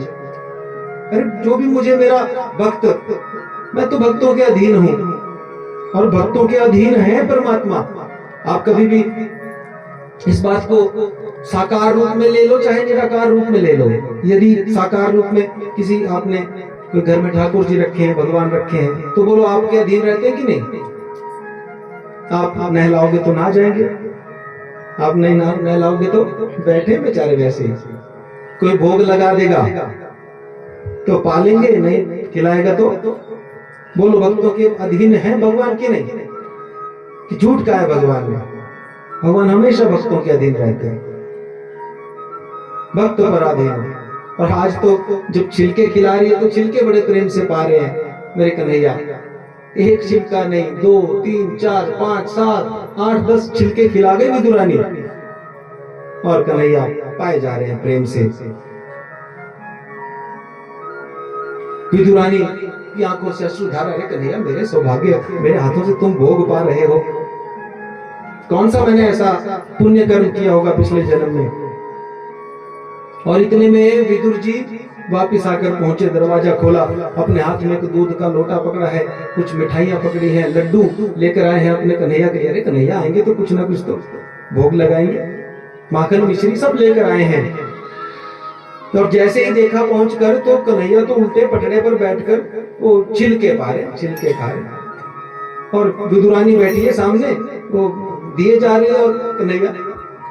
जब ये दृश्य देखा, विदुर जी बोले, अरे विदुरानी, अरे तेरा दिमाग तो सही है, अरे इतने समय के बाद मेरा कन्हैया मेरी कुटिया पर पधारा और तू छिलके खिलाए जा रही है।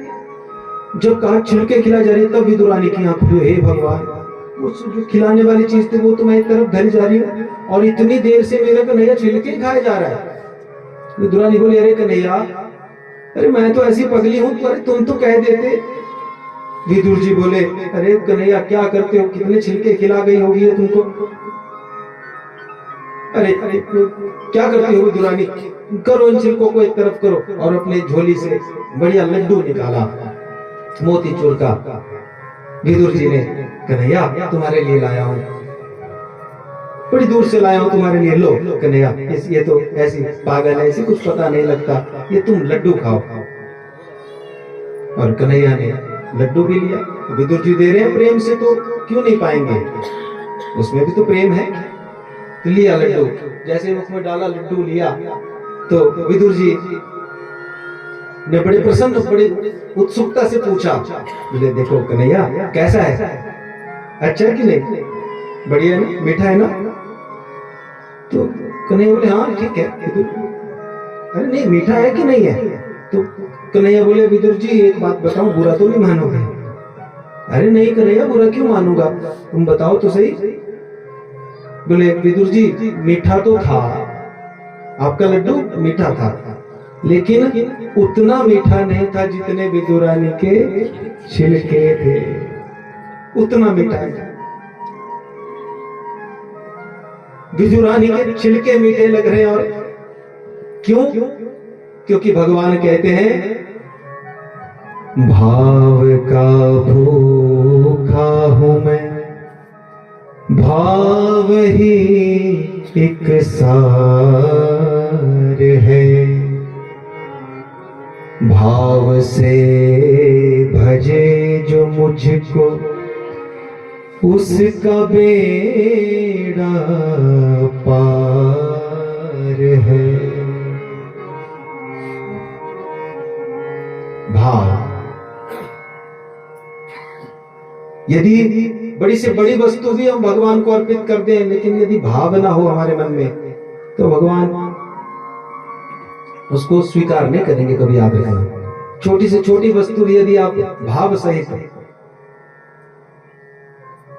और इन कथाओं का कई बार फिर दूसरा भी मतलब निकल जाता है ना, पत्रम पुष्पम, अब कह रहे थे एक बार, पत्रम पुष्पम फलम तोयम यो में भक्त्या प्रयच्छति। तो एक यजमान जी वो पूजा में भी सुबह सुबह जो पंडित जी पूजा कराते थे, एक दिन मेरे पास पंडित जी आए, बोले महाराज पंडित जी एक समस्या होगी। मैंने कहा क्या बताओ। तो बोले पंडित जी यजमान जी है वो तो दक्षिणा नहीं चढ़ा रहे पूजा में। मैं कहता हूँ दक्षिणा चढ़ाओ, तो वो कहते हैं, बोले व्यास जी ने कहा है पत्रम पुष्पम फलम तोयम यो में भक्त्या। बोलो राधे राधे। तो व्यास जी ने कहा है, बोले भगवान को पत्र पुष्प जो भी चढ़ाओ भगवान प्रसन्न हो जाते हैं। तो देखो भाई अब समस्या होगी कि नहीं। तो भगवान कहते हैं कि मुझे यदि आपको प्रसन्न करना है, इस बात को समझना। नहीं तो कई बार यदि आपको भगवान कहीं भी जा रहे हैं, आप मंदिर में गए, आपने पत्र पुष्प भगवान को चढ़ा दी, तो भगवान उनको स्वीकार करेंगे। लेकिन आप यदि चाहो घर में पंडित जी को बुला के, पंडित जी को भी बुलवाना है, उनसे मंत्र भी पढ़वाने, सब कुछ करवाना है, फिर पत्र पुष्प पंडित जी को नहीं चढ़ाने पत्र पुष्प। बोलो राधे राधे। पत्र पुष्पम किसके लिए कहा भगवान ने? अपने लिए, मेरे लिए। बाकी पंडित जी आएंगे, उनको पंडित जी को तो दक्षिणा देनी पड़ेगी कि नहीं। तो उनके भी तो बाल बच्चे हैं भैया, उनको वो भी तो पालने। पत्र पुष्पम कैसे तो पलेंगे नहीं।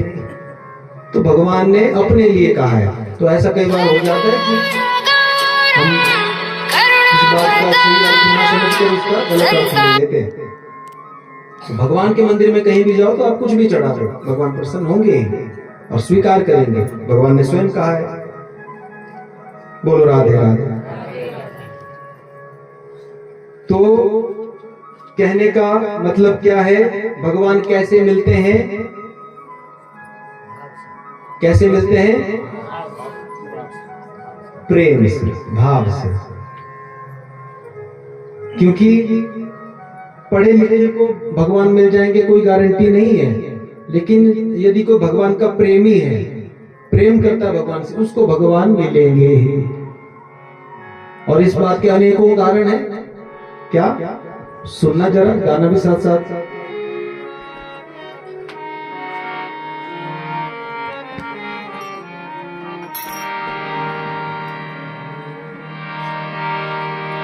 वो सबसे ऊंची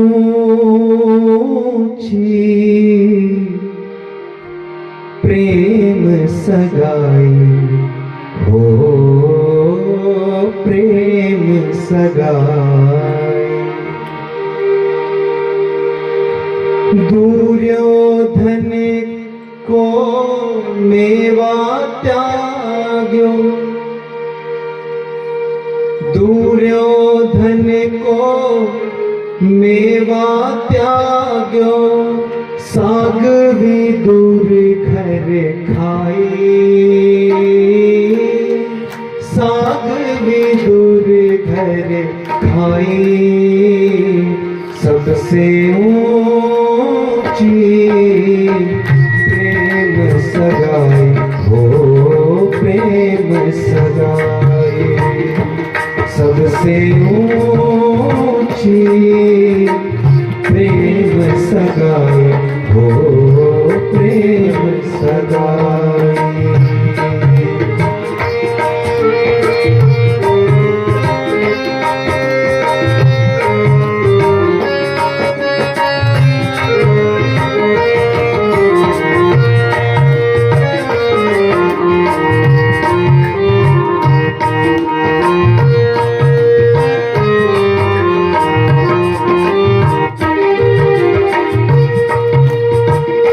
झूठे फल शबरी के खाए, झूठे फल शबरी के खाए, साग विदुर घर खाए। बहुविधि स्वाद लगाई हो, झूठे फल शबरी के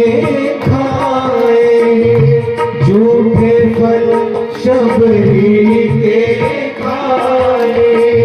बहुविधि स्वाद बताई, सबसे ऊंची प्रेम सगाई हो, प्रेम सगाई।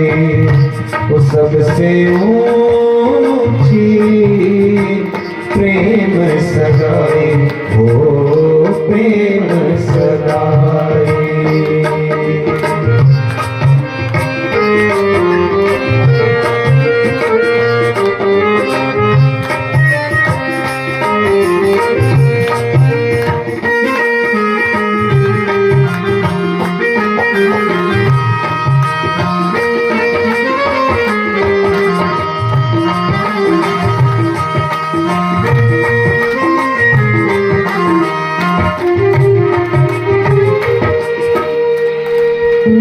प्रेम के वश, प्रेम वश अर्जुन रथ हांक्यो, प्रेम वश अर्जुन। अब देखो, अर्जुन का रथ सारथी बन गए भगवान अर्जुन के। अब क्या जरूरत पड़ी थी? क्या भगवान को नौकरी नहीं मिल रही होगी? क्या नौकरी नहीं मिल रही होगी तब ड्राइवर बन गए अर्जुन की? क्या जरूरत पड़ी थी? किसके वश? प्रेम वश अर्जुन रथ हांक्यो, प्रेम वश अर्जुन रथ हांक्यो। भूल गए ठकुराई, भूल गए ठकुराई। सबसे ऊंची प्रेम सगाई हो, प्रेम सगाई। सबसे ऊंची प्रेम सगाई हो, प्रेम सगाई। वो सबसे ऊंची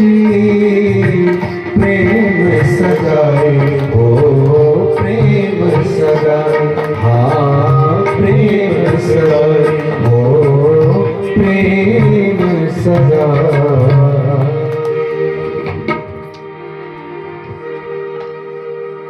तो सबसे ऊंची प्रेम सगाई, दुर्योधन के मेवा त्यागो सार, साग विदुर अगर खाई। सबसे ऊंची प्रेम सगाई। तो प्रेम से बढ़कर कुछ नहीं। यदि भगवान को प्राप्त करना है तो प्रयास करो भगवान के चरणों से प्रेम हो जाए। बिना प्रेम के भगवान मिलेंगे ऐसा कभी हो नहीं सकता। बोलो राधे राधे।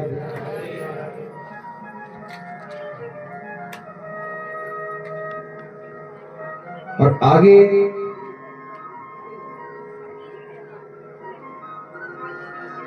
सुखदेव जी कह रहे हैं राजा परीक्षित से, बोले राजन, जब भगवान इस धराधाम को छोड़कर अपने स्वधाम को जाने लगे द्वापर के अंत में, तो उद्धव जी से भगवान मिले। उद्धव जी से भगवान की जो वार्तालाप हुई, तो उद्धव जी ने भगवान से प्रश्न पूछा था कि आप इतने समय तक इस धरा पर रहे, तो अनेक जगह पर आप भोग प्रसाद पाते हैं, सब जगह अपने अपने भाग से आपको सब भोग लगाते हैं, लेकिन आपको सबसे ज्यादा आनंद कहाँ पर आया? भोग पाने में, प्रसाद पाने में सबसे ज्यादा आनंद।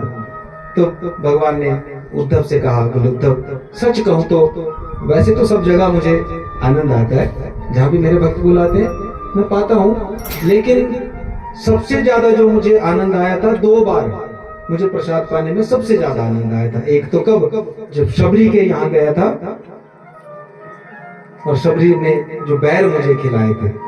और कुछ बातें ऐसी होती हैं बंधुओं, अब शबरी ने, आप देखा होगा कई कहते हैं शबरी ने जूठे बैर खिलाए।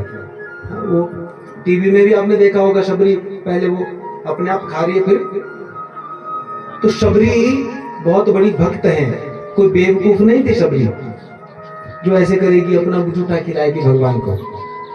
कुछ चीजें क्या होती हैं, ये टीवी वाले ना थोड़ा मिर्च मसाला लगा के, वो पुराणों को तो पढ़ते नहीं, इनसे तो कोई लेना देना है नहीं, बस वो दिखाने के लिए, वो उसमें अपनी टीआरपी बढ़ाने के लिए कुछ भी दिखाते हैं। इसलिए जो भी चीजें टीवी पर दिखाई जाती हैं सब सही नहीं होती। और कई बार हमारे मन में भी ऐसा आ जाता है, झूठे बैर खिलाए हैं शबरी ने तो भगवान को, और भगवान खा गए। इतनी बेवकूफ नहीं थी शबरी कि अपने प्रभु को, जो 10,000 वर्षों से इंतजार कर रही है मेरे प्रभु आएंगे मेरे घर, और बाद में उसको जूठा खिलाया अपने मुंह से निकाल कर। इतनी बड़ी भक्त शबरी, क्यों उन बैरों को जूठा कहा गया, इस बात को समझना। क्योंकि शबरी के मन में एक भाव था कि मैं जब राम जी को भोग लगाऊंगी तो वो मीठे होने चाहिए बैर, खट्टे नहीं होने चाहिए। तो जब तोड़ती थी बैर टहनी से, तो चेक करती थी कि इस टहनी के बैर मीठे हैं क्या। एक तोड़कर वहां से पहले स्वाद, हाँ इस टहनी के मीठे मीठे बैर हैं, यहां से ले जाऊंगी, इस टहनी के ले जाऊंगी। और ऐसा कहा जाता है कि जिस चीज को हम पहले सूंघ भी लें या वो जूठी मानी जाती है, तो उस तरह से जूठी थी, भाव से। ऐसा नहीं कि वो मुंह से निकाल के जूठा खिला रही है। तो जिस चीज को हम पहले सुगंध भी ले लें उसको भी जूठा माना जाता है। तो उस भाव से कहा गया कि जूठे फल शबरी के खाए। तो उसका भाव था वो शबरी का। और भगवान ने कहा सबसे ज्यादा आनंद आया, 2 ही बार आया। कब कब? एक तो जब शबरी के यहाँ मैं गया, बैर शबरी ने मुझे खिलाया, और दूसरी बार जब मैं विदुर जी के यहाँ गया, और विदुर जी के यहाँ जब विदुरानी ने छिलके खिलाए, तब ये 2 बार सबसे ज्यादा आनंद आया। और ये कथाएं तो ऐसी हैं बंधुओं, क्या कहें, द्रवित कर देती हैं हृदय कि कैसा भाव होगा विदुरानी का, कैसा भाव होगा विदुर जी का। लेकिन सबके ऊपर ये नहीं होगा। कई लोग आप देखना, अब हम देखते हैं यहाँ भी ना, अब जैसे हमारे यहाँ भक्त ही है जो बैठे हैं, बहुत सारे भक्त हैं बीच में, लेकिन ये 2 तो ऐसे हैं, ये भक्त के लक्षण बताए गए हैं। थोड़ी सी बात पे कुछ भी, वाग गदगदा द्रवते यस्य चित्तम रुदत्ते भिक्षणम हस्ती क्वचिच्च, ये लक्षण बताए हैं भक्त के। वाग गदगदा, जिसकी भगवान की कथा को सुन के, भगवान की लीलाओं को सुन के जिसकी वाणी अवरुद्ध होने लग जाए, बोलते बोलते वाणी रुकने लग जाए। वाग गदगदा द्रवते यस्य चित्तम रुदत्ते भिक्षणम, कभी कभी रोने लग जाए। कभी रोने लग जाए, हंसती को चित्तम, कभी कभी हंसने लग जाए, और कभी कभी जोर जोर से गाने लग जाए, कभी कभी निर्लज्ज होकर नाचने लग जाए, और ये भी आभास ना रहे मेरे वस्त्र कहाँ क्या, सब भूलकर जो नाचने लग जाए, गाने लग जाए। ये लक्षण बताए गए किसके? भक्त के। भगवान कहते हैं ऐसा मेरा भक्त इस पूरे संसार को पवित्र बना देता है। ये मेरे भक्त के लक्षण है, भगवान कहते हैं। तो ऐसा कोई दिखे, हमको तो दिखते रहते हैं ऐसे भक्त, और तभी तो मैं कहता हूं कि ऐसे भक्तों के जब हमको दर्शन होते हैं ना, तो हम भी धन्य हो जाते हैं। भगवान को पाना सबके बस की बात नहीं है, याद रखो। भगवान इतने सस्ते नहीं है जो किसी को भी मिल जाए। एक तार हो ना, बहुत ऊंची तार है, उस पर करंट है, और आप भी चाहते हो कि आपको करंट लगे, लेकिन आप वहां तक पहुंच नहीं तो सकते, बहुत ऊंची है। हा?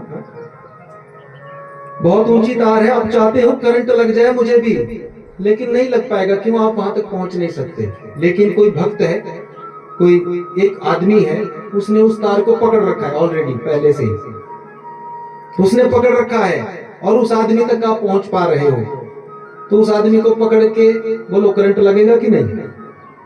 तार को नहीं पकड़ पा रहे हो, जिसने तार को पकड़ा है उस आदमी को ही पकड़ लो, बोलो करंट लगेगा कि नहीं?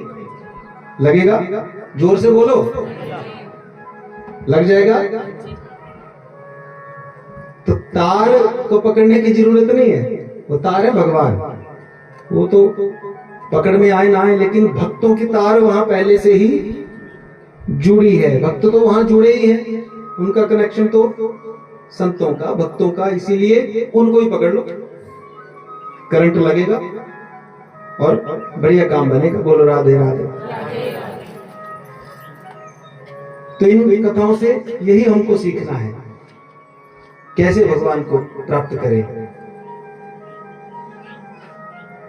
और आगे सुखदेव जी से परीक्षित पूछते हैं, बोले राजन गुरुदेव एक बात बताइए, आप कहते हैं कि इस सृष्टि को भगवान ही बनाते हैं, एक ओम बहुश्यामी, एक से अनेक हो जाते हैं, इसका मतलब तो सारी सृष्टि में भगवान ही भगवान है। तो हाँ राजन बिल्कुल, यदि ऐसा है गुरुदेव, तो फिर इस दुनिया में इतना भेद क्यों है, इतना मतभेद। अब कोई आदमी तो इतना अमीर कि उसके पास कितना पैसा है उसको पता ही नहीं है, कोई पता नहीं है कितना पैसा है, और एक व्यक्ति इतना गरीब, सुबह रोटी खा ले, शाम का पता नहीं शाम को मिलेगी कि नहीं। इतना भेद क्यों करते हैं भगवान? जब भगवान ही बनाते तो एक तरह का बनाते। अब किसी को तो बना दिया इतना काला, ऐसा लगे बोले वो साउथ अफ्रीका से आया, और किसी को इतना गोरा, तो इतना मतभेद क्यों करते हैं? कोई तो इतना लंबा और कोई बेचारा छोटा सा, कोई इतना मोटा और कोई हमारी तरह। बोलो राधे राधे। तो ये भेद क्यों करते हैं भगवान? क्यों एक तरह नहीं बनाते? जब भगवान का ये सब भगवान ही बनाते, एक तरह के बनाते सब। तो सुखदेव जी कहने लगे, बोले राजन सुनो, हमें अभी जो कुछ भी मिला है, हमारे पास अभी जो कुछ भी है, वो क्या है? हमारे अपने ही कर्म है। आज यदि हम चाहे मान लो सुखी हैं चाहे दुखी हैं, जो भी है हमारे पास, चाहे सुख है चाहे दुख है, जो भी है वो हमारी अपनी ही कमाई है, किसी जन्म के पीछे की। क्योंकि अभी जो हमारे पास है वो है पीछे का, और जो अभी हम कर रहे हैं, जो कमाई कर रहे हैं, उसका तो फल आगे मिलेगा। बोले महाराज ऐसा कौन विश्वास करे, आगे का पीछे का किसने देखा ये सब? आजकल तो हम तो विश्वास करते हैं, कई लोग ऐसा भी कहते हैं, पढ़े लिखे लोग, कर्म पे विश्वास करो, जो करोगे वही। अच्छा, कर्म तो कर रहे हैं आप, इस बात से हम सहमत हैं, ठीक है। अभी आजकल खेतों में बीजा है कुछ, आपने बीजा है क्या? गेहूं। अभी खा क्या रहे हो? अच्छा, हम कहें जो बीजा है उसको खाओ अभी, खा पाओगे? बांध रहा था, खाई ना। पर हम नहीं खा सकते। हमको क्या खाना पड़ेगा? अभी पिछला ही, अभी पिछला ही खाओ। जो अभी बीज रहे हैं, बीजा है, वो तो अभी आगे खाओगे भैया। सीधा सा उदाहरण, यदि कर्मों की बात नहीं समझ में आ रही है तो शास्त्र तो कहते हैं अवश्य में भोक्तव्यम कृतम कर्म शुभाशुभम, कि अपने द्वारा किए हुए कर्म लौट कर आएगा ही। जो तुमने आज कर्म किया है वो चाहे कल आए, परसों आए, जब भी आए, आएगा जरूर। तुम उसका स्वागत करने के लिए तैयार रहना है। अच्छा कर्म कर रहे हो आज तो कल अच्छा लौट कर आएगा, कोई उसमें शंका नहीं। आज यदि बुरा कर्म कर रहे हो तो कल वो लौट कर आएगा ही, उसका तुम्हें भोग। और यदि जीवन में दुख आ रहे हैं तो इस बात को समझ लो कि ठीक है, जितना जल्दी ये सब हमारे कर्म कट जाएं अच्छा है, नहीं तो आगे भी तो काटने ही पड़ेंगे। बिना भुगतान किए छूटोगे नहीं। और हमने क्या क्या किया है हमें कहाँ याद रहती है? कितनी हमारी याददाश्त है, आप सोचो। अगर हम आपसे पूछें अभी आपने 15 दिन पहले क्या खाया था, बता सकता है कोई? पिछले सोमवार को क्या खाया था? पता नहीं। बोले पंडित क्या सब्जी थी, क्या दाल थी? बोलो, अपना खाया हुआ याद नहीं, हफ्ते पहले का। तो कितनी याद रहेगी हमको, कितनी याददाश्त रहती है? जन्मों जन्मों की तो छोड़ो। और यदि ऐसा ना होता, पूर्व जन्म ना होता, तो आप सोचो, एक बच्चा जन्म लेता है अंबानी अडानी के घर में, एक बच्चा जन्म ले रहा है फुटपाथ पर, तो एक बच्चे के तो जन्म पे ही करोड़ों रुपए बहाए जा रहे हैं, और एक बच्चा बेचारा फुटपाथ पर, उसको दूध भी मिल नहीं रहा। कैसे कैसे उसका जीवन व्यतीत होता है। क्या बिगाड़ा है उसने? कौन सा कर्म कर लिया उसने ऐसा? कौन से कर्म की सजा मिल रही है उसको, फुटपाथ वाले बच्चे को? और जो अडानी के घर में पैदा हुआ, उसने कौन सा पुण्य कर्म कर लिया अभी पैदा होते ही? क्यों मिल रही है उसको सब सुविधाएं? बोलो राधे राधे। अरे भैया, उसने कमाई की थी। और यदि आपकी कमाई अच्छी है, आपके कर्म अच्छे हैं, तो आप किसी भी योनि में भले ही चले जाओ, आप कभी भी कष्ट नहीं भोगोगे। यदि आपके कर्म बुरे हैं तो भले ही योनि तो इंसान की मिल जाएगी, लेकिन दुख ही भोगने पड़ेंगे। इंसान की योनि में भी आकर दुख भोगने पड़ेंगे। भले ही दूसरी योनि मिली होगी, कर्म अच्छे हैं, सुख भोगोगे। आपने कितने ऐसे कुत्ते देखे होंगे? हमने देखे जहाज में। हम कभी जहाज में नहीं बैठे भाई साहब। और कितने कुत्ते, वो कितनी बार अमेरिका इंग्लैंड वीजा लगता है कुत्तों का, वीजा स्पेशल, सीट पे बैठ के जाता है अपनी, ऐसे नहीं। और हम लोग, अब आप सोचिए, एक बार तो हमने देखा ना, एक बड़ी सी गाड़ी में वो जा रहा था कुत्ता, वो कुत्ता भी वो देखने में ऐसे होता है, वो बाल बाल ऐसा खिलौना जैसा ही लगता है वो, तो यूं मुंडी निकाल के रखता है बाहर वो पिछली खिड़की से ना, और जीभ भी बाहर रहती है। और वो एक चौराहे पे सब लोग खड़े हैं, तो एक बुजुर्ग भी खड़े थे वहां। तो बस नहीं आ रही थी बड़े टाइम से, 2-3 घंटे से धूप में बेचारे पसीने से लथपथ बस का इंतजार कर रहे थे, सब परेशान। और इतने में वो गाड़ी गुजरी, बड़ी सी गाड़ी, पिछली खिड़की से कुत्ता अजीब दिखा रहा है। तो तुम खड़े रहो यही धूप में, मरो, हम तो चले। और इधर एक बुजुर्ग खड़े थे पास में ना, उनके मुख से निकला, बोले हे भगवान, अगले जन्म चाहे कुत्ता बनाए पर बनाए एड़ा। बोलो ना तेरा कुत्ता ही बनाई दे चाहे, अरे क्या करना है आदमी बन के भी भाई साहब, इतना कष्ट। तो कहने का मतलब, कर्म अच्छे होंगे, किसी भी योनि में रहोगे सुखी रहोगे। कर्म बुरे होंगे, योनि तो भले कोई इंसान की मिल जाएगी, लेकिन दुखी भोगने पड़ेगा। इसलिए जो पहले करके आ चुके हैं हम, उसमें तो हमारा वश नहीं चल सकता। जो हमने कर दिया उसमें क्या वश, और उसमें पछताना भी नहीं चाहिए। लेकिन आगे को हम क्या करेंगे वो तो हमारे ऊपर निर्भर करता है कि नहीं। आगे से हम कोई ऐसा कर्म नहीं करें, कोई ऐसा कार्य ना करें जिससे किसी का दिल दुख जाए, किसी का मन दुख जाए, किसी के मन को कष्ट पहुंच जाए। ऐसा कोई कार्य हम आज से ना करेंगे, तभी ये कथा सुनने का फायदा है। नहीं तो फिर तो 7 दिन बाद कोई पूछेगा, बोले क्या सुना? बोले कथा। नहीं कथा तो सुनी, बोले सुना क्या? बोले कथा सुनी, और क्या सुना? तो भाई कुछ तो सुना होगा उसमें, उसमें क्या सुनना? बोले कथा सुनी भाई। हा? तो वो एक जगह भी ना, वो एक संत जी रहते थे, तो माताएं आई एक जगह से ना कथा सुन के, मंडी की बात है। तो वो संत जी ने पूछ लिया, बोले माता कहाँ से? प्रणाम किया संत जी को। वो कहाँ गई थी, कहाँ से आ रही है? बोले वो सतपथा से आ रही है।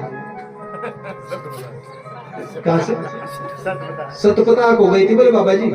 बोले अच्छा अच्छा। बाबा जी भी निकल गए, वो भी चली गई। बाबा जी के मन में टेंशन हो गई दिमाग में कि सतपथा की तो आऊंगा। बोले मंडी था मुझे भी, तेरा टाइम हो गया मेरे सतपथा आज तक मुझे पता लगे। तो टेंशन में ही रहे बाबा जी 2-3 दिन में। और 2-3 दिन बाद फिर मिली वो। एक दिन बाबा जी गुजरे तो एक दिन वापिस आई। बोले ये रुक रुक रुक मैया इधर आ। उस दिन कहाँ से आई थी तू? बोले आज भी वहीं से आ रही है बाबा जी। तो कहाँ से?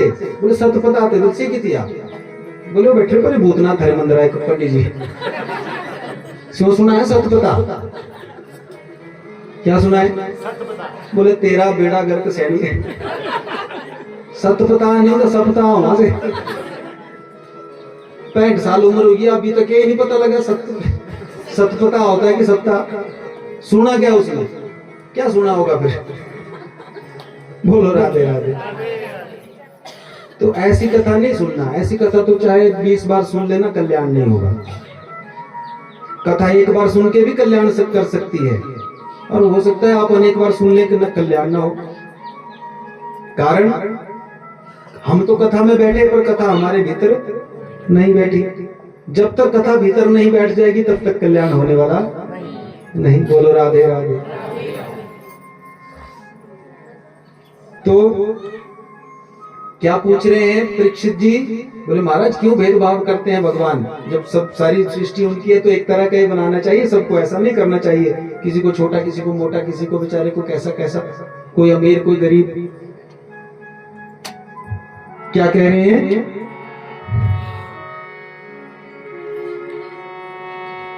कि कोई तो हर वक्त फूलों की सेज सोता है, और कोई कांटों में फंसा सुबह शाम रोता है। कैसी स्थिति है समाज में? है? कोई तो हर वक्त फूलों की सेज सोता है आराम से, और कोई कांटों में फंसा सुबह शाम रोता है। कोई तो 4-4 वक्त खाए खाने को, और कोई 2 रोटी क्या मोहताज दाने दाने को।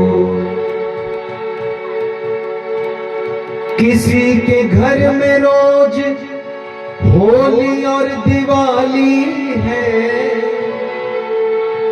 किसी के घर में रोज होली और दिवाली है, और किसी के घर में दिया तेल से भी खाली है। क्यों?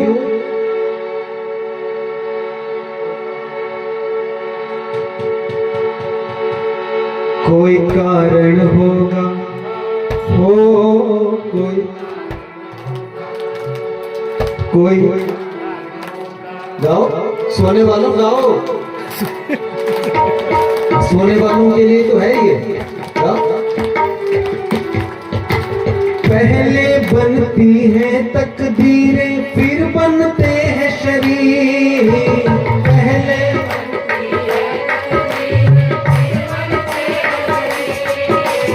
आपकी आवाज आनी चाहिए सबकी। पहले बनती है तकदीरें, फिर बनते हैं शरीर। पहले बनती है तकदीरें, फिर बनते हैं शरीर। और ये मालिक की कारीगरी है, तू क्यों भया गंभीर? कोई कारण होगा, हाँ कोई कारण होगा, कोई कारण होगा,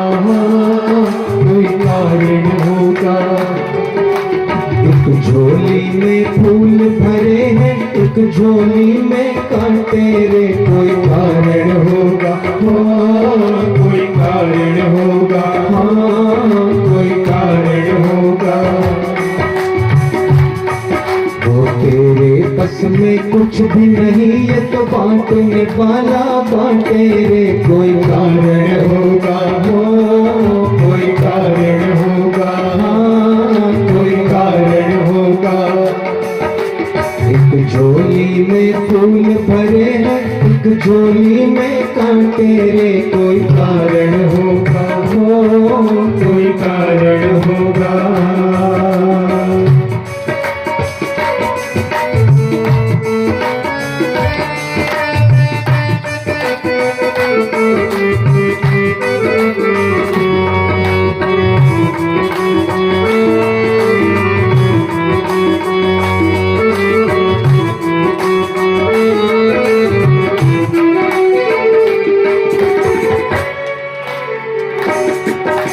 धन के बिस्तर मिल जाए पर नींद को तरसे नैन, धन के बिस्तर मिल जाए पर नींद को तरसे नैन। देखो भाई, बिस्तर तो बढ़िया डनलप का गद्दा लगा लो, बढ़िया महंगा सा गद्दा, और कितने लोग आपने ऐसे देखे होंगे, हमने तो देखे।